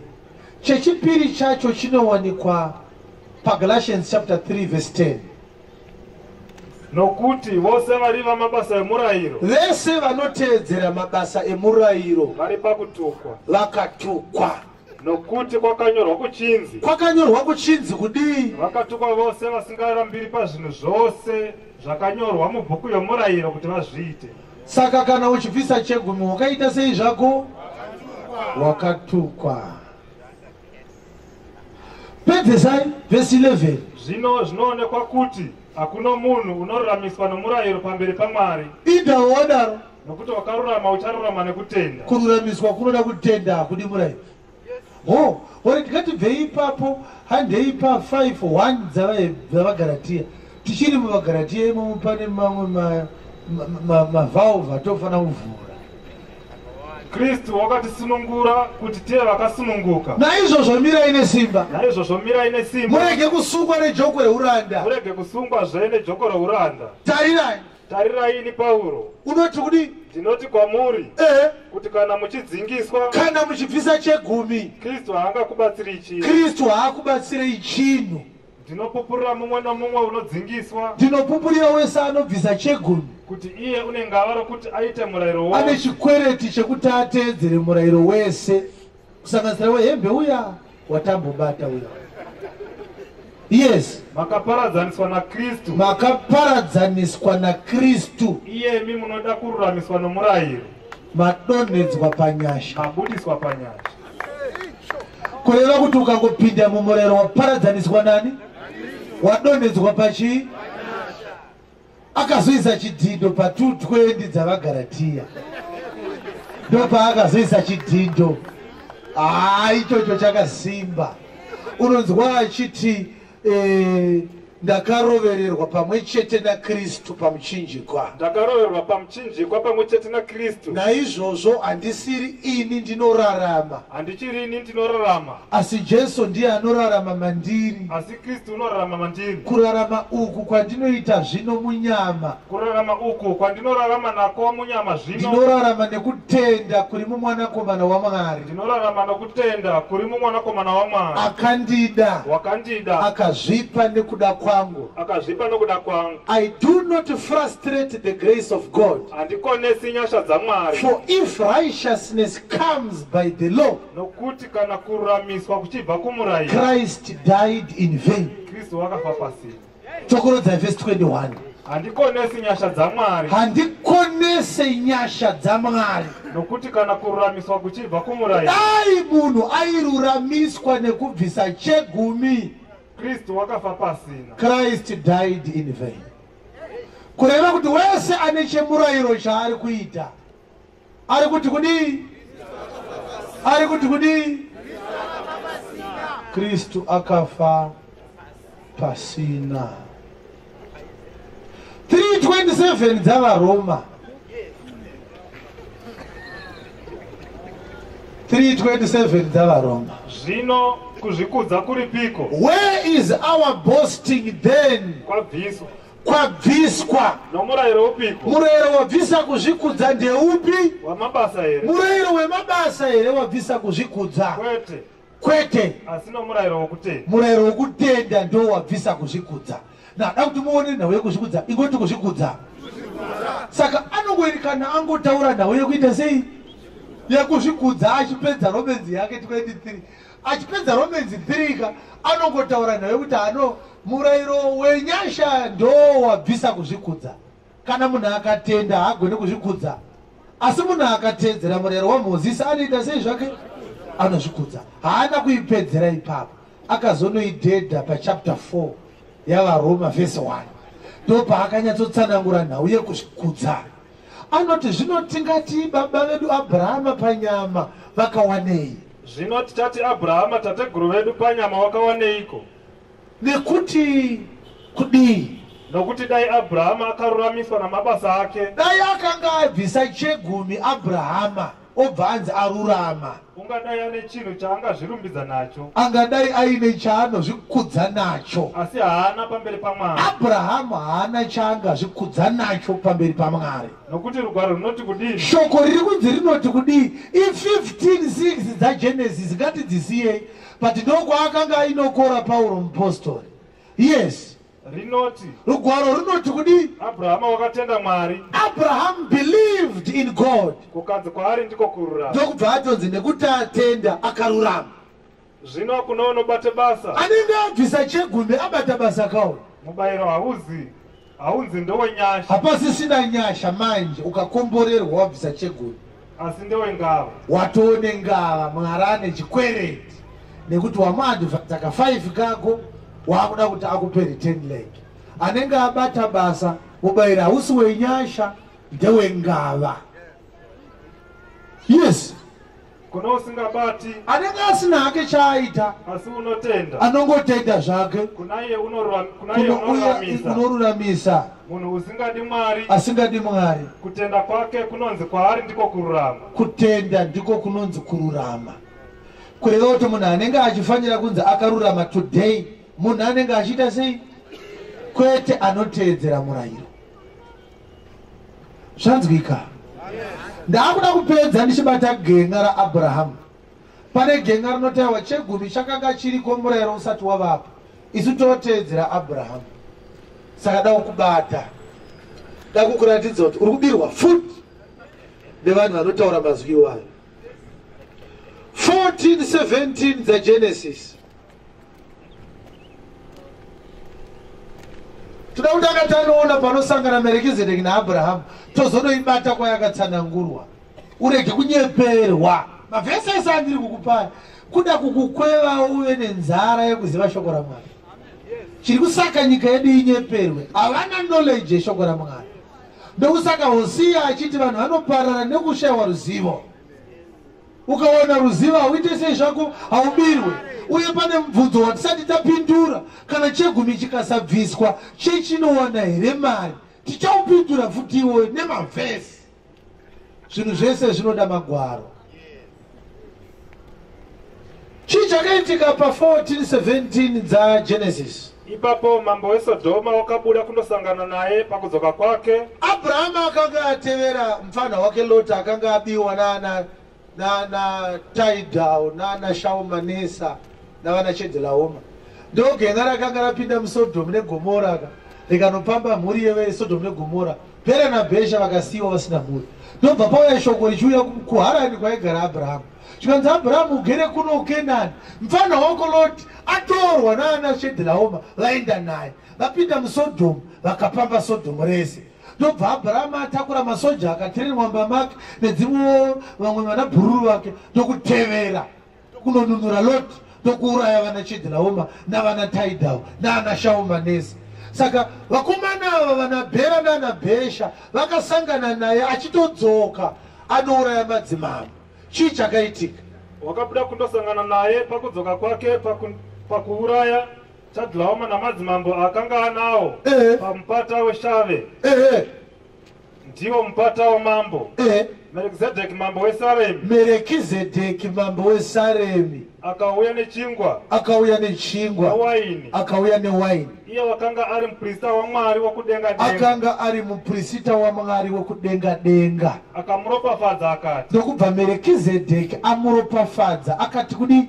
Abrahama ngaaropafadzwe naMwari. Chikanzi naMerekizedeki Abrahama ngaaropafadzwe naMwari wokudenga denga. Mwari wokudenga denga ngaaropafadze apo. Muridzi wokudenga napasi. Mwari ndiye muridzi wokudenga nepasi.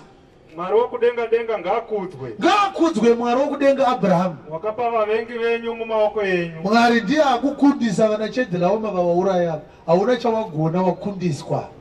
Akamupa chegumi chezvose. Ndokubva Abrahamu amupa chegumi chezvese zvaaive nazvo.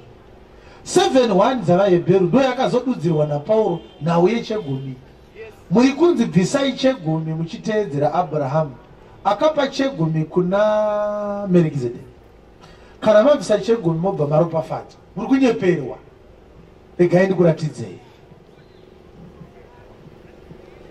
Saka Thursday ndofunga tichaita dare pano tichava nemacheya.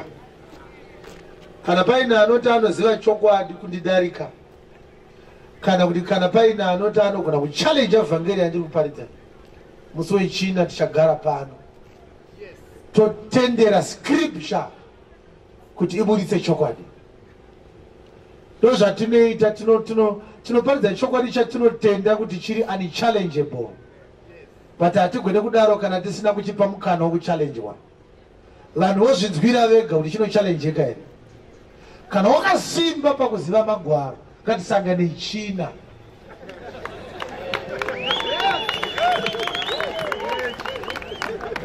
Ndiri kukupa mangwana ese uunganidze makomentari ako ese.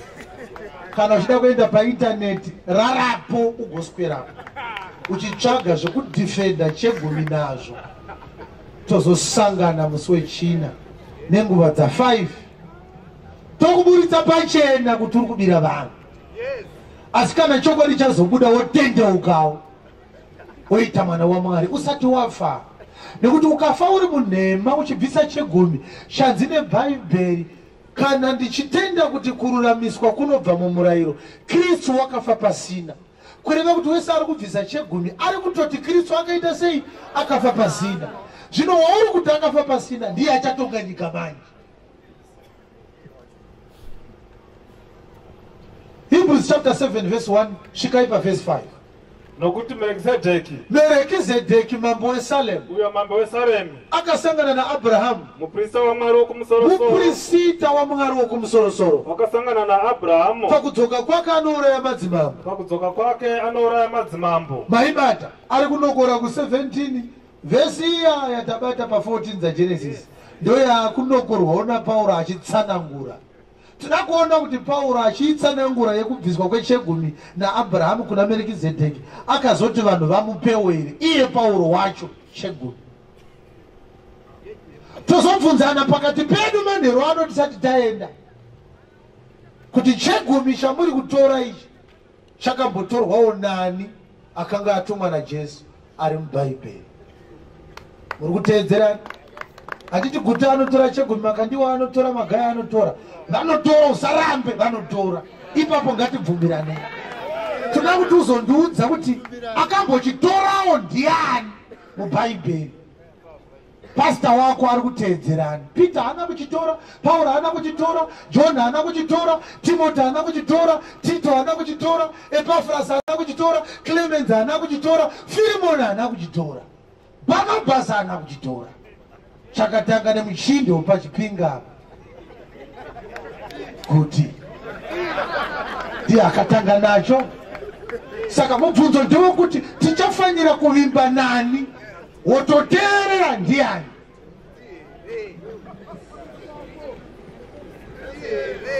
Ndirenge zvenyu but ndo chokwadi chacho. Tunatokununura angangogona hake kuchembera kuti asi vhangeri chokwadi haarizive.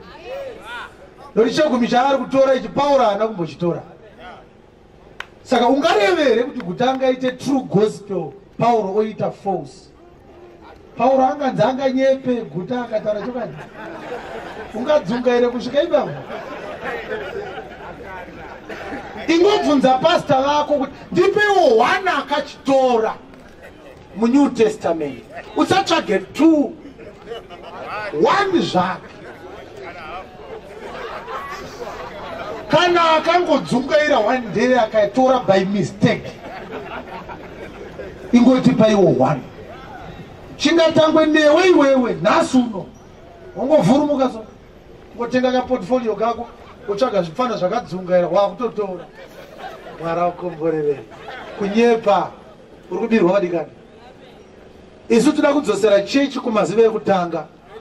Vakomana vaisangana Pauro ari kuvaHedheni kune nhau yakanetsa yekudzingiswa zvikanzi itotravhela uende kuJerusarema. Vakanoita dare so rakarekodwa pachapter 15 yamabasa. Zvikanzi muri kuparidza sei vakomana? Vhangeri harifaniri kusiyana. Iwe Pauro unoti wakatumwa naJesu, ini ndakatomuona Jesu. Ngaifanane vhangeri.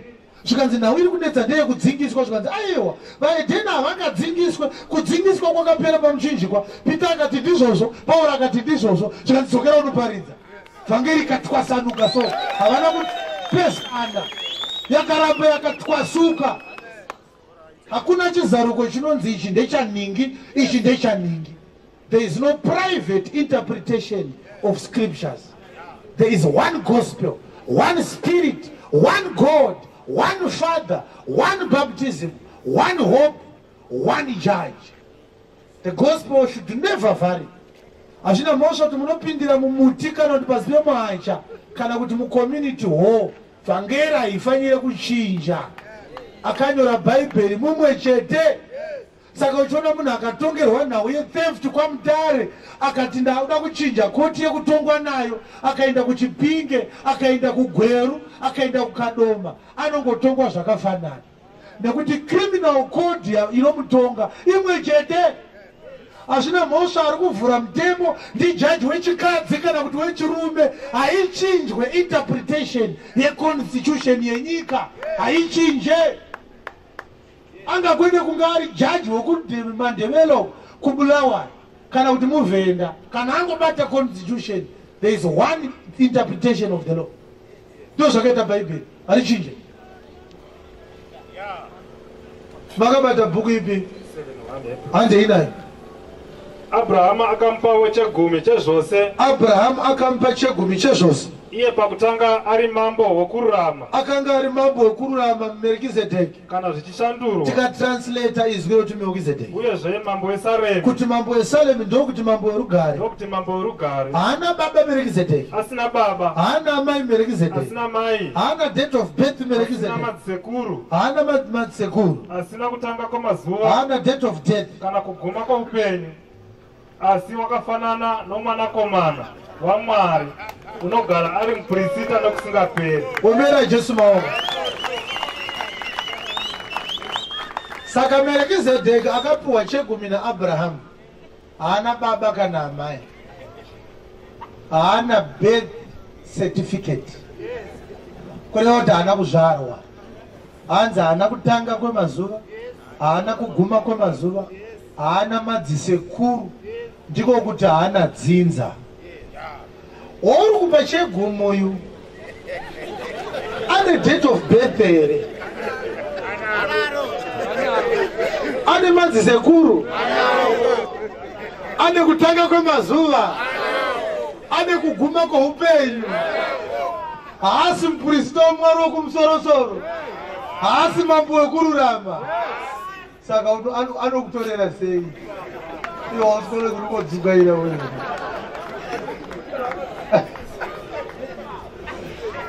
Murubiro wani kani. Vana chiremba vari kuonesa indondo. Tarisai muone. Iye anobva ati Melkizedeki ndiKristu. Saka inini ndiri mupasita waKristu. Saka ndochitora. Ifraud.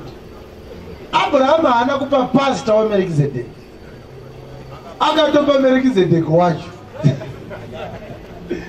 Kureva kuti iwe haugone kunzi ndipe napasita. Pasita wako aiye madhetsi ekuzvarwa. Pasita kana Melkizedeki asina baba kana amai, kana akauya ndichamupa. Ngatingomumirira itese. Handiti mati tofanira kuchibvisa mabvisirwo aAbhurahamu, tochingomirira kamere wacho. But chitarisai muone kuti vanobvuma kuti Melkizedeki ndiani? NdiKristu.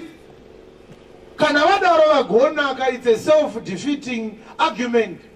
Because Christ was once here. He walked the streets of Israel. He preached in the synagogues. And yet for 3 years, he never collected tithe from anyone. Neither did he pay tithe to anyone. In actual fact, he castigated the Pharisees for paying tithe and disregarding weightier matters of the law. Kureva kuti umbava unosaka munhu ati Abraham akapa Melkizedeki chegumi, saka iwe bvisa chegumi usingateedzere murayiro. vorega kukutsanangurira kuti Abraham akachibvisa nemethod ipi. Alright, ngatiti imi ndimi Melkizedeki, ndokupai chii? Nekuti Abraham haana kuenda kumba kwake akanotora zvinhu zvake akauya akapa Melkizedeki. Akanga auraya vana Chedhlaoma. Zvinhu zvemadzimambo aakauraya ndo zvaakabvisa 10% yazvo akapa Melkizedeki. Zvinhu zvaakabvisa chegumi nazvo zvakanga zvisiri zvake by right, yakanga iri loot yekuhondo. Imi kana muchida kuti ndikupei mabvisirwo achakaitwa naAbhurahama, ndinokupai chii? NdaAbhurahama akauraya madzimambo ndokubva abvisa chegumi chezvaakanga apamba. Ndopamba chii? Ndouraya meya here vechitungwiza, ndovatorera masipunu avo, ndokupai chegumi pamasipunu iwayo. Again, hapana record yekuti Abraham akapa chegumi chemari kuna Melkizedeki. Sei muri kuda mari? Abraham haana kunga ari muchechi, Melkizedeki haana kumbotanga chechi, Melkizedeki haana varombo vaakapa. Vanoverenga history vanoti mombe nemakwai zvakabviswa chegumi naAbhurahama akazvisiya ipapo. Melkizedeki akasara akamira. Matsimba emombe dzacho haana kwaakaonekwa achienda, akangosara achitsakatika. Abrahama haana kuya nechegumi kuchechi, akasanganikwa naye musango achibva kunouraya vana Chedhlaoma. Kwaindai muri kuchideedzera muchechi musango here muno?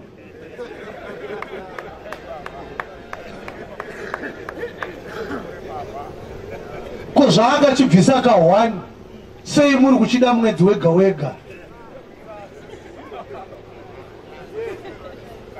Ingoti kunare pasari pako chokwadi chiri kupinda here mauri iwewe? Kana kuti wakatoroyiwa zvekusaroyiwa unoreka zvachose. Unoroyo unoreka here iwewe? Hallelujah. Abraham musabombata henyu. Musambate Abraham zvachose panhau yechegumi. Nekuti isa hatisi vana vaAbraham, tiri vana vaMwari. Abraham was a type of Christ. We don't believe in Abraham, we believe in Jesus Christ. Jesus is the one who died for us and not Abraham. Are you hearing this? Uye munozviziva here kuti Abraham akazonzi ngaadzingiswe pachapter 17 from verse 8 yaGenesis. Kana muchida kuteedzera Abraham pakubvisa chegumi, muri kudzingiswa futi here muchiteedzera Abraham. Vanobva vati tiri kudzingiswa pamweya. Saka pakudzingiswa papemweya, pachegumi keshi chai hapana zvemweya, straight gusto. Uyu umbavha. Chinzwai munzwe kunaka kwayakaita nhau yechegumi naAbhurahama 7:9 dzavaHebheru. Zvino tingati naLevhi unopiwa zvegumi. Levhi kumurayiro aipiwa zvegumi. Iyewo wakapa zvegumi muna Abrahama. Levhi chinosaka asabvise, munhu wana aisabvisa chegumi kumurayiro ndiLevhi, ndiye aitopiwa. Sezvataona paya kuti ndiye aikokwa achinzi handei tinodya chegumi, zvinenge zvasara woenda nazvo. Saka Pauro akuti tinogona kuti naLevhi aitora chegumi akanga atobvisawo kudhara. Akabvisa sei Levhi? Nokuti wakanga achiri muchiuno chababa wake. Nekuti Levhi akanga achiri muchiuno chababa wake Abraham. Pakusongana kwa Melkizedeki naye. Kureva kuti Melkizedeki paakapiwa chegumi naAbraham, Levhi akatobvisirwa nababa wake nekuti akanga achiri muchiuno chababa wake. Kureva kuti chinosaka Levhi asabvise akabvisirwa kudhara nababa wake. But iwewe unobva wanzi uri mwana waAbraham, wobva wanzi bvisa. But kune mumwe ari kunzi akabvisirwa ka. Iwe wakamakirwa chii iwewe? Wadii kungonzi Abraham paakatobvisa wakatobvisirwawo. Bvunzai pasadi pakuti Levhi Abraham akakumaka here iwewe? Nekuti ari kunzi ane mumwe waakabvisira asi iwe uri kunzi hauna. Zviri kunzwika zvani kutaura? But chatinoona pavhesi iyoyi ndechekuti pakabviswa chegumi naAbraham ainongedzera Old Testament yaizotora chegumi chichitorwa naLevhi. Mazvona zviri kurehwa? Hallelujah. tapedza vhangeri yedu but nakuverenga mamavhesi matatu tobva taparadzana. Toda kuti tione kuti iwewe wanyatsosunungurwa here iwewe panhau yemurayiro waMozisi. Wasunungurwa zvechokwadi chokwadi kana kuti iwewe wakabatwa nerima guru riri kukunetsa. Pauro asati aparidza vhangeri yenyasha yekuti vanhu vanoponeswa nekutenda, aitomboparidza kuti vanhu ngavabvise chegumi, vanhu ngavatedzere murayiro, vabate sabata, nekuti akatembenga ari mufarisi. Saka isusu tiri kuti sungano yemurayiro yakaguma, tava musungano yechii zvayo yenyasha.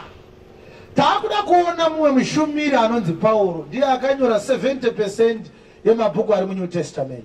Toda kuona kuti zvaakambenge achiparidza murayiro akazopinda muNew Testament akapfuurira mberi here achiparidza murayiro. What was his message concerning the law? Saka tichaverenga mavhesi matatu tobva taenda. Philippians chapter 3 tangire pavhesi ya 1. Toda kumhanya nayo tunosvika maybe ku 12 tobva tazoverenga mamwe maviri tobva taenda. Asi usaende nekuti unofanira kuponeswa nasi. Tichazovhura mamwe mavhesi maviri anozotsanangura kuti kana tisingabvise chegumi muchechi zvipo zvinopinda here, vanhu vanopa here, vanopa sei, chegumi zvachisingabviswe kupa kwarambidzwa here kana chegumi charambidzwa. Tichaaverenga. Handei pakupedzisira hama dzangu farai munashe. Ini handinetswi nokukunyorerai. Ndinogona kuramba ndichingokuparidzira evhangeri iyi ndichidzokorodza kuti musimbiswe pakutenda kwenyu. Yes. Asi zvinokusimbisai imi. Ityai imbwa. Beware of dogs. Machinzwawo. Ingoti kunare paside pako beware of dogs. Ukaverenga rechirungu rinototi beware of dogs. Kureva kuti reshona ringadera kati chenjerera ichi. Asi boka ari kurehwa. Tsokorodzai ipapo. Itai chenjerai imbwa. Chenjererai imbwa. Chenjererai vabati vakaipa. Chenjererai vashumiri venhema. Chenjererai vokucheka. Chenjererai vanoparidza murayiro. Nokuti isu tiri vokuzingiswa. Yes. Tinonamata nomweya waMwari. Tinodzingiswa nenzira yemweya waMwari. Tinozvirumbidza muna Kristu Jesu. Tinozvirumbidza muna Kristu kwete mumurayiro. Tisingavimbi nenyama. Hativimbi nemurayiro, ndo unoita zvenyama. Kunyange ini hangu ndingavimba nenyama. Ini ndiri muJudha kudai ndogona kuvimba nemurayiro, yaari kuti nyama imurayiro. Kana kuna mumwe munhu unoti ndinovimba nenyama. Kana paina anovimba nemurayiro, ini ndinogona kumudarika. Zvikuru ini. Indava urikuda kuvimba nemurayiro kudarika vanhu vese iwe. Ndakadzingiswa nomusi worusere. Ndakadzingiswa nezuva rechi8 according to the law. Ndiri worudzi rwaIsraeri. Ndiri muIsraeri. Waveimba yaBhenjamini. Ndiri weimba yaBhenjamini. MuHebheru wavaHebheru. Pamurayiro ndiri muFarisi. Pamurayiro chaipo ndandine mapepa echiFarisi. Pakushingaira kwangu ndaitambudza kereke. Ndaitorova vanhu vaiparidza vhangeri yaJesu yandaakuparidza. Pakururama kunorehwa nemurayiro. Kana dziri nhau dzekutyora murayiro, ndakanga ndisina chandinopomerwa. hakuna indibata kuti ndatyora murayiro ini. Asi izvozvo zvaivapfuma kwandiri. Ndanga ndakapfuma nekuparidza murayiro. Ndakati ndiko kurashikirwa. Ndakati regai ndirasikirwe nazvo nokuda kwaKristu. Nekuda kwaKristu. Hongo zvirokwazvo ndinoti zvinhu zvose kurashikirwa hako nokuda kwokunaka kwokuziva Kristu. Regai ndirasikirwe nemurayiro nechiFarisi chese nekuda kwokunaka kwokuziva Kristu. Ishe wangu wandakarashikirwa nezvinhu zvose nokuda kwake. Ndakarasikirwa negemenzi, anga ine zigauni rechiFarisi raaifamba naro, anga ine mabriefcase emaFarisi, anga ine maasha 4 or 5 aifamba achiteera muFarisi Sauro. Akarasikirwa nazvo nekuda kwaKristu. Yes. Ndakazviedza marara kuti ndiwane Kristu. Ndiwanikwe maari ndisina kururama kwangu kuri kwomurayiro, asi kuri kwokutenda kuna Kristu.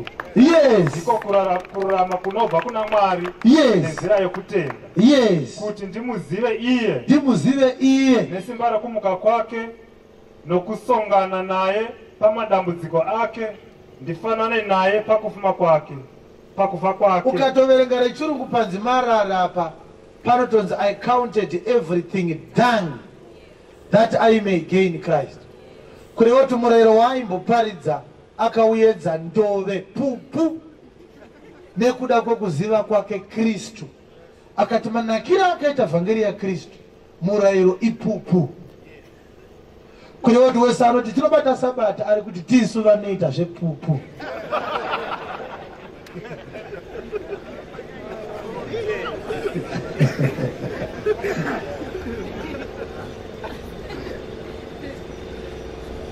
Hallelujah.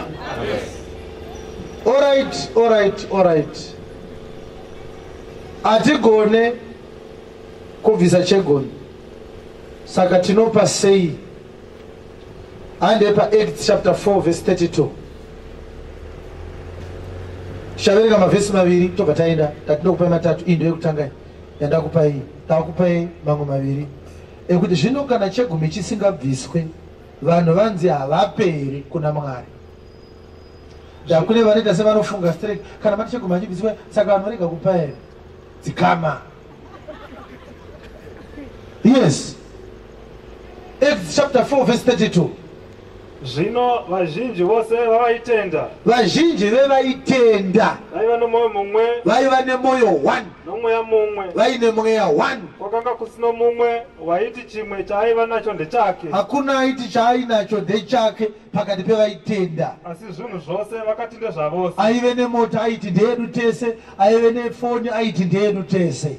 Vapostora vaipupurira kumuka kwaJesu nesimba guru. Nyasha huru ikavapo. Chii chakaitika pamusoro pavo vose. Yes. Nokuti pakanga pasina waishayiwa. Hapana aishayiwa pakati pavo. Sei pakanga pasina aishayiwa. Nokuti vose vaiva neminda. Vese vaive neminda. Kana dzimba. Vaive nedzimba. Vakazvitengesa. Vakatengesa minda dzavo nedzimba dzavo. Vakauya nomutengo wazvakatengesa. Vakauya nemari yezvavakanga vatengesa. Vakazviisa pamberi. Vakaisa pamberi pevaapostora. Ndonguva ingada yakadzina Peter. Thomas tapinda machena. Ade tinotenga dzimba kusenditori. Kwete dzamuri kukurukwa muchinzi bvisai mari, there's a special anointing. Ayewa vanhu vabaiwa neshoko vakadanana kusvikira munhu akuti kumba kwangu ndekwako kana uchida kuya kuzorara uya urare. Takaponeswa tiri hama muna Mwari. Vanhu vakati pakati pedu pane vanhu vanoshayiwa vasina pekugara nevasina zvekudya. Takurotengesa vamwe vane dzimba mbiri neshanu shanu nevane mamwe mastenzi vakanovatengesa. Vakauya nemari vakaisa patsoka dzevaapostora. Peter ndatengesa munda, mari yacho. Peter ndatengesa dzimba, mari yacho. Peter ndanga ndine mota 5 ndatengesa 2, mari yacho. Peter akaroora mumwe mukadzi. Mumwe nomumwe akagoverwa paakashayiwa napo. Peter akati ngatichitsvagai kuti vari muchechi mumwe nemumwe ane manidzi akadii. Amai makafirwa nemurume kumusika kwenyu kuri kufamba here? Aiwa ndakambotorwa zvinhu nekanzuro ndaachida kuti ndaona 300 ndawedzera staff yangu uye mutore. Kweimi mukoma chii chiri kuitika? Ndakafera form 4 mabasa ari kunetsa. Munogona chii zvekuveza? Chiendai kunoita kosi yekuveza tozopai mari yekutanga kuveza. Kweimi sisi muchii? Haindiri kushaya nondiroora. Haisi problem iyoyo sisi. Tsvagai zvekuita. Makamirira kuroorwa. Ombera Jesu maoko. Munhu angati ndiroshaya nondiroora. Iproblem iyoyo.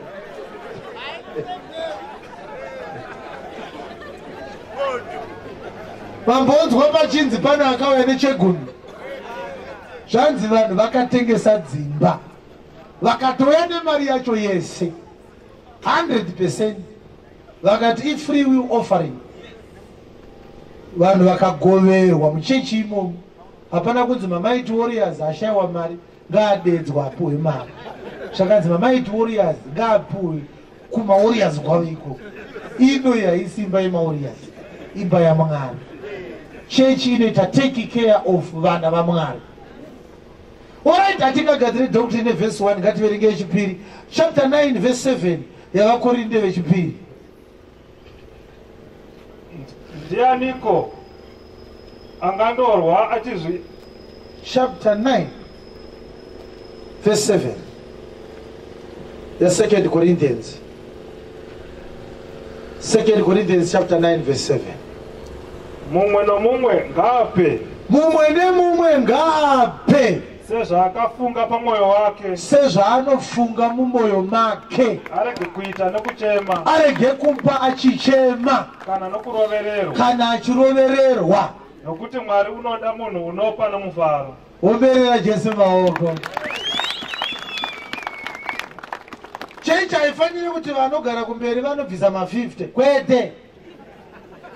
Hakuna zvakadaro. Ibhawa rinoita izvozvo. Doro rinonzi kune ma-VIP lounge avane vachinwa doro vakagara pamasofa.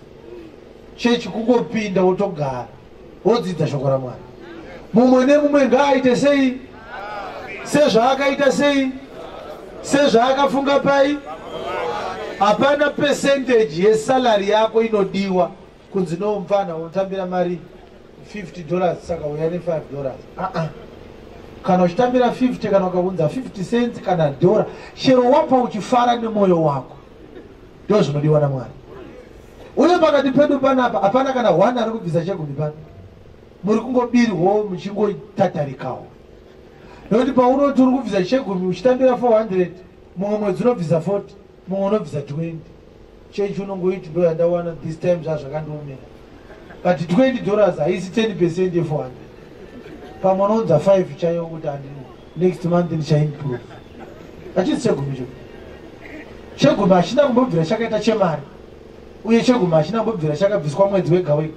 Uye chegumi hachibviswe muNew Testament. Chegumi hachibviswe navaHedheni. Chegumi chakabviswa navaIsraeri. Panobviswa uprista hwaLevhi, murayiro unobvoita sezvawo wabviswa. MuNew Testament mune free will giving. Ukaverenga Luke chapter 8 verse 1 and 2. Inoti Jesu akafamba nemisha achiparidza. Vane 12 vakanga vainaye. Zvikunzwika? Zvinonzi vanhu vazhinji vakauya kwaari. Maria Magadharina akadzingwa mweya minomwe. naJohana mukadzi waChuza muranda waHerodhi naSuzana. Zvobva zvanzi navamwewo vakauya nezvipo vakamupa Jesu vakashumira kwaari. Jesu haana kuvati pane zvandaona, there's a special anointing afana ofika makazvinzwa nezuro ndakafamba pamusoro pemvura vataurirei ini handide mukandipa mari muchaona makomborerwo amunoita. Mwari haashupike zvekuti anoda kutanga atora kadhora kako iwewe kuti akurangarire. Mwari haasi jukebox kana lotto ticket rinonzi ukatora redhora so ukasikirecha by chance unonongoita jackpot. Hakuna zvakadaro. Ndiye anotokupa mweya wauri kufema uyu zvokuti dai aida kukuchaja haimbokuchaja mari yekuti ukomborerwe, aingoti pakufema kwe1 hour $5. Dai pasina kana mupenyu pano, kana chiyangu angadai akafa painonzi $5 unoti hayakachipa unosikaziva kuti ubawa mangani aunozinga uchifema. Mwari haashupike vadikani, ndiye akakupa zvese zvamuinazvo. Kupa kuna Mwari hakusi kumutsvetera kuti akupei, kutomutenda nezvaakakupa ikare. Iwewe nemari yacho iri muhomwe mako mese you belong to God. Saka uchiona kana achikutora hakunyengetedze mangwana muda kushaya amene tinozviona sei ngotraya ipa kungozochinja pfungwa unongotandadza kufunga kuti Mwari haagone kukukomborera kana asina kukutorera mari. Uri kufunga netsoka dzako kwete nepfungwa dzako. Nekuti pawakaberekwa uine muviri wakakwana, amai vangu havana kana chavakabvisa iwe. Wakarerwa ukabuda uine makumbo nemaoko nemaziso nenzeve zvese zvichishanda. NdiMwari akazviita izvozvo. Haana kuti ndibhadharei ndigokupai mwana anenge akanaka. Kune vakatozvarwa vakaremara, iwe wakazvarwa wakanaka, hapana chawakabvisa. Mwari wedu watinoparidza haana utsinye. Anoti kana musina chamandipa handina chandinokupai. Atiparidze Mwari akadaro. Hatisi kuparidza kuti imi kana madzwa shoko rataparidza motipa mari. Kwete. Kwete, kwete, kwete, kwete. Hazvisiri izvo. Uye iwe hausi kuuya uzodzwa shoko raMwari kuti uite mari. Kana unoita mari tikutofunga kuti zvatauya na5 watozvikwera uchitsvaga mari. panapa wakutoya kuzonzwawo zvemweya zvenyama zvatopera kudhara waswera wakati tandani ng'amba mako uchitenga tsvage mari wofunga kuti kumira kwaukaita uchaita mari never hazvina mari zvandiri kuita izvi zvine kuregererwa zvitatu nekuponeswa kwomweya wako nokupinda denga ndobasa rechechi iroro harisi rekuti uite mari vese vari kuti uchaita mari imbavha vari kukunyepera they are crooks inototsvagwa mari munyika kwete kuchechi haleluya zvanzwika zvandataura ende kana ukada kuitsvaga unoiwana futi kana waiwana wotenda mwari mandiitira nyasha mukandipa mukana wokuita mari asi kana waakuya kuchechi uri kuya kuzobatsirwa pamweya wochinjwa karekta yako kuti uine mari iyoyo ugone kuishandisa nenzira dzisingamhure mwari dzisingatadzire mwari ukaita mari haupinde denga ukashaya mari haupinde denga futi zvese zviri zviviri hazvina advantage unogona kupinda mugehena usina kana senti rawakambobata kana kupinda mugehena uri abillionaire financial position yako haina spiritual bearing pamberi pamwari usina mari kudaro poneswa uine mari kudaro poneswa zviri kunzika zvanutaura kuna mata kwakafanira kupinda mutoireti wedha une mota unofamba netsoka unopinda chete toireti haibobvunza kuti madyei unongogara pachemba paipai kana mapudzi kana ipidza unopinda chete mutoireti ndo zvakafanira kupinda chete ende munhu wese anoisiye chinhuhwa futi hapana anobhoisiye chinhuhwiriri ane mari neasina simuzaroko rwakotira vati mazvita Jesu imi makagumisa murayiro wakanga uchirambidza vanhu kuponeswa kuti titwe vana vaMwari vanoponeswa nenyasha nekutenda nekuda kwerudo rwamakatiratidzira pamakatifira paKalvari. Ndaparidza kuhama dzangu shoko renyu rinotaura kuti munavo vakanyorwa mubhuku yeupenyu vamunopota muchivhura mwoyo yavo kana vachinge varinzwa shoko varitende vagoponeswa vaitwe vana vaMwari. Mune upenyu hweumambo hwamakavagadzirira hwavachararama nechiedza chaMwari vachirunga nyika yakaora, nyika izere vanhu vasina hanya naMwari, nyika izere vanhu vanonhuhwa rufu, asi munounza shoko rinounza vanhu kuupenyu kuti vazoruramiswa nezuva rekuonekwa kwenyu. Tinokutendai neshoko rakadai, kudzwai nokusingaperi. Amen. Gomberai Jesu maoko. Right.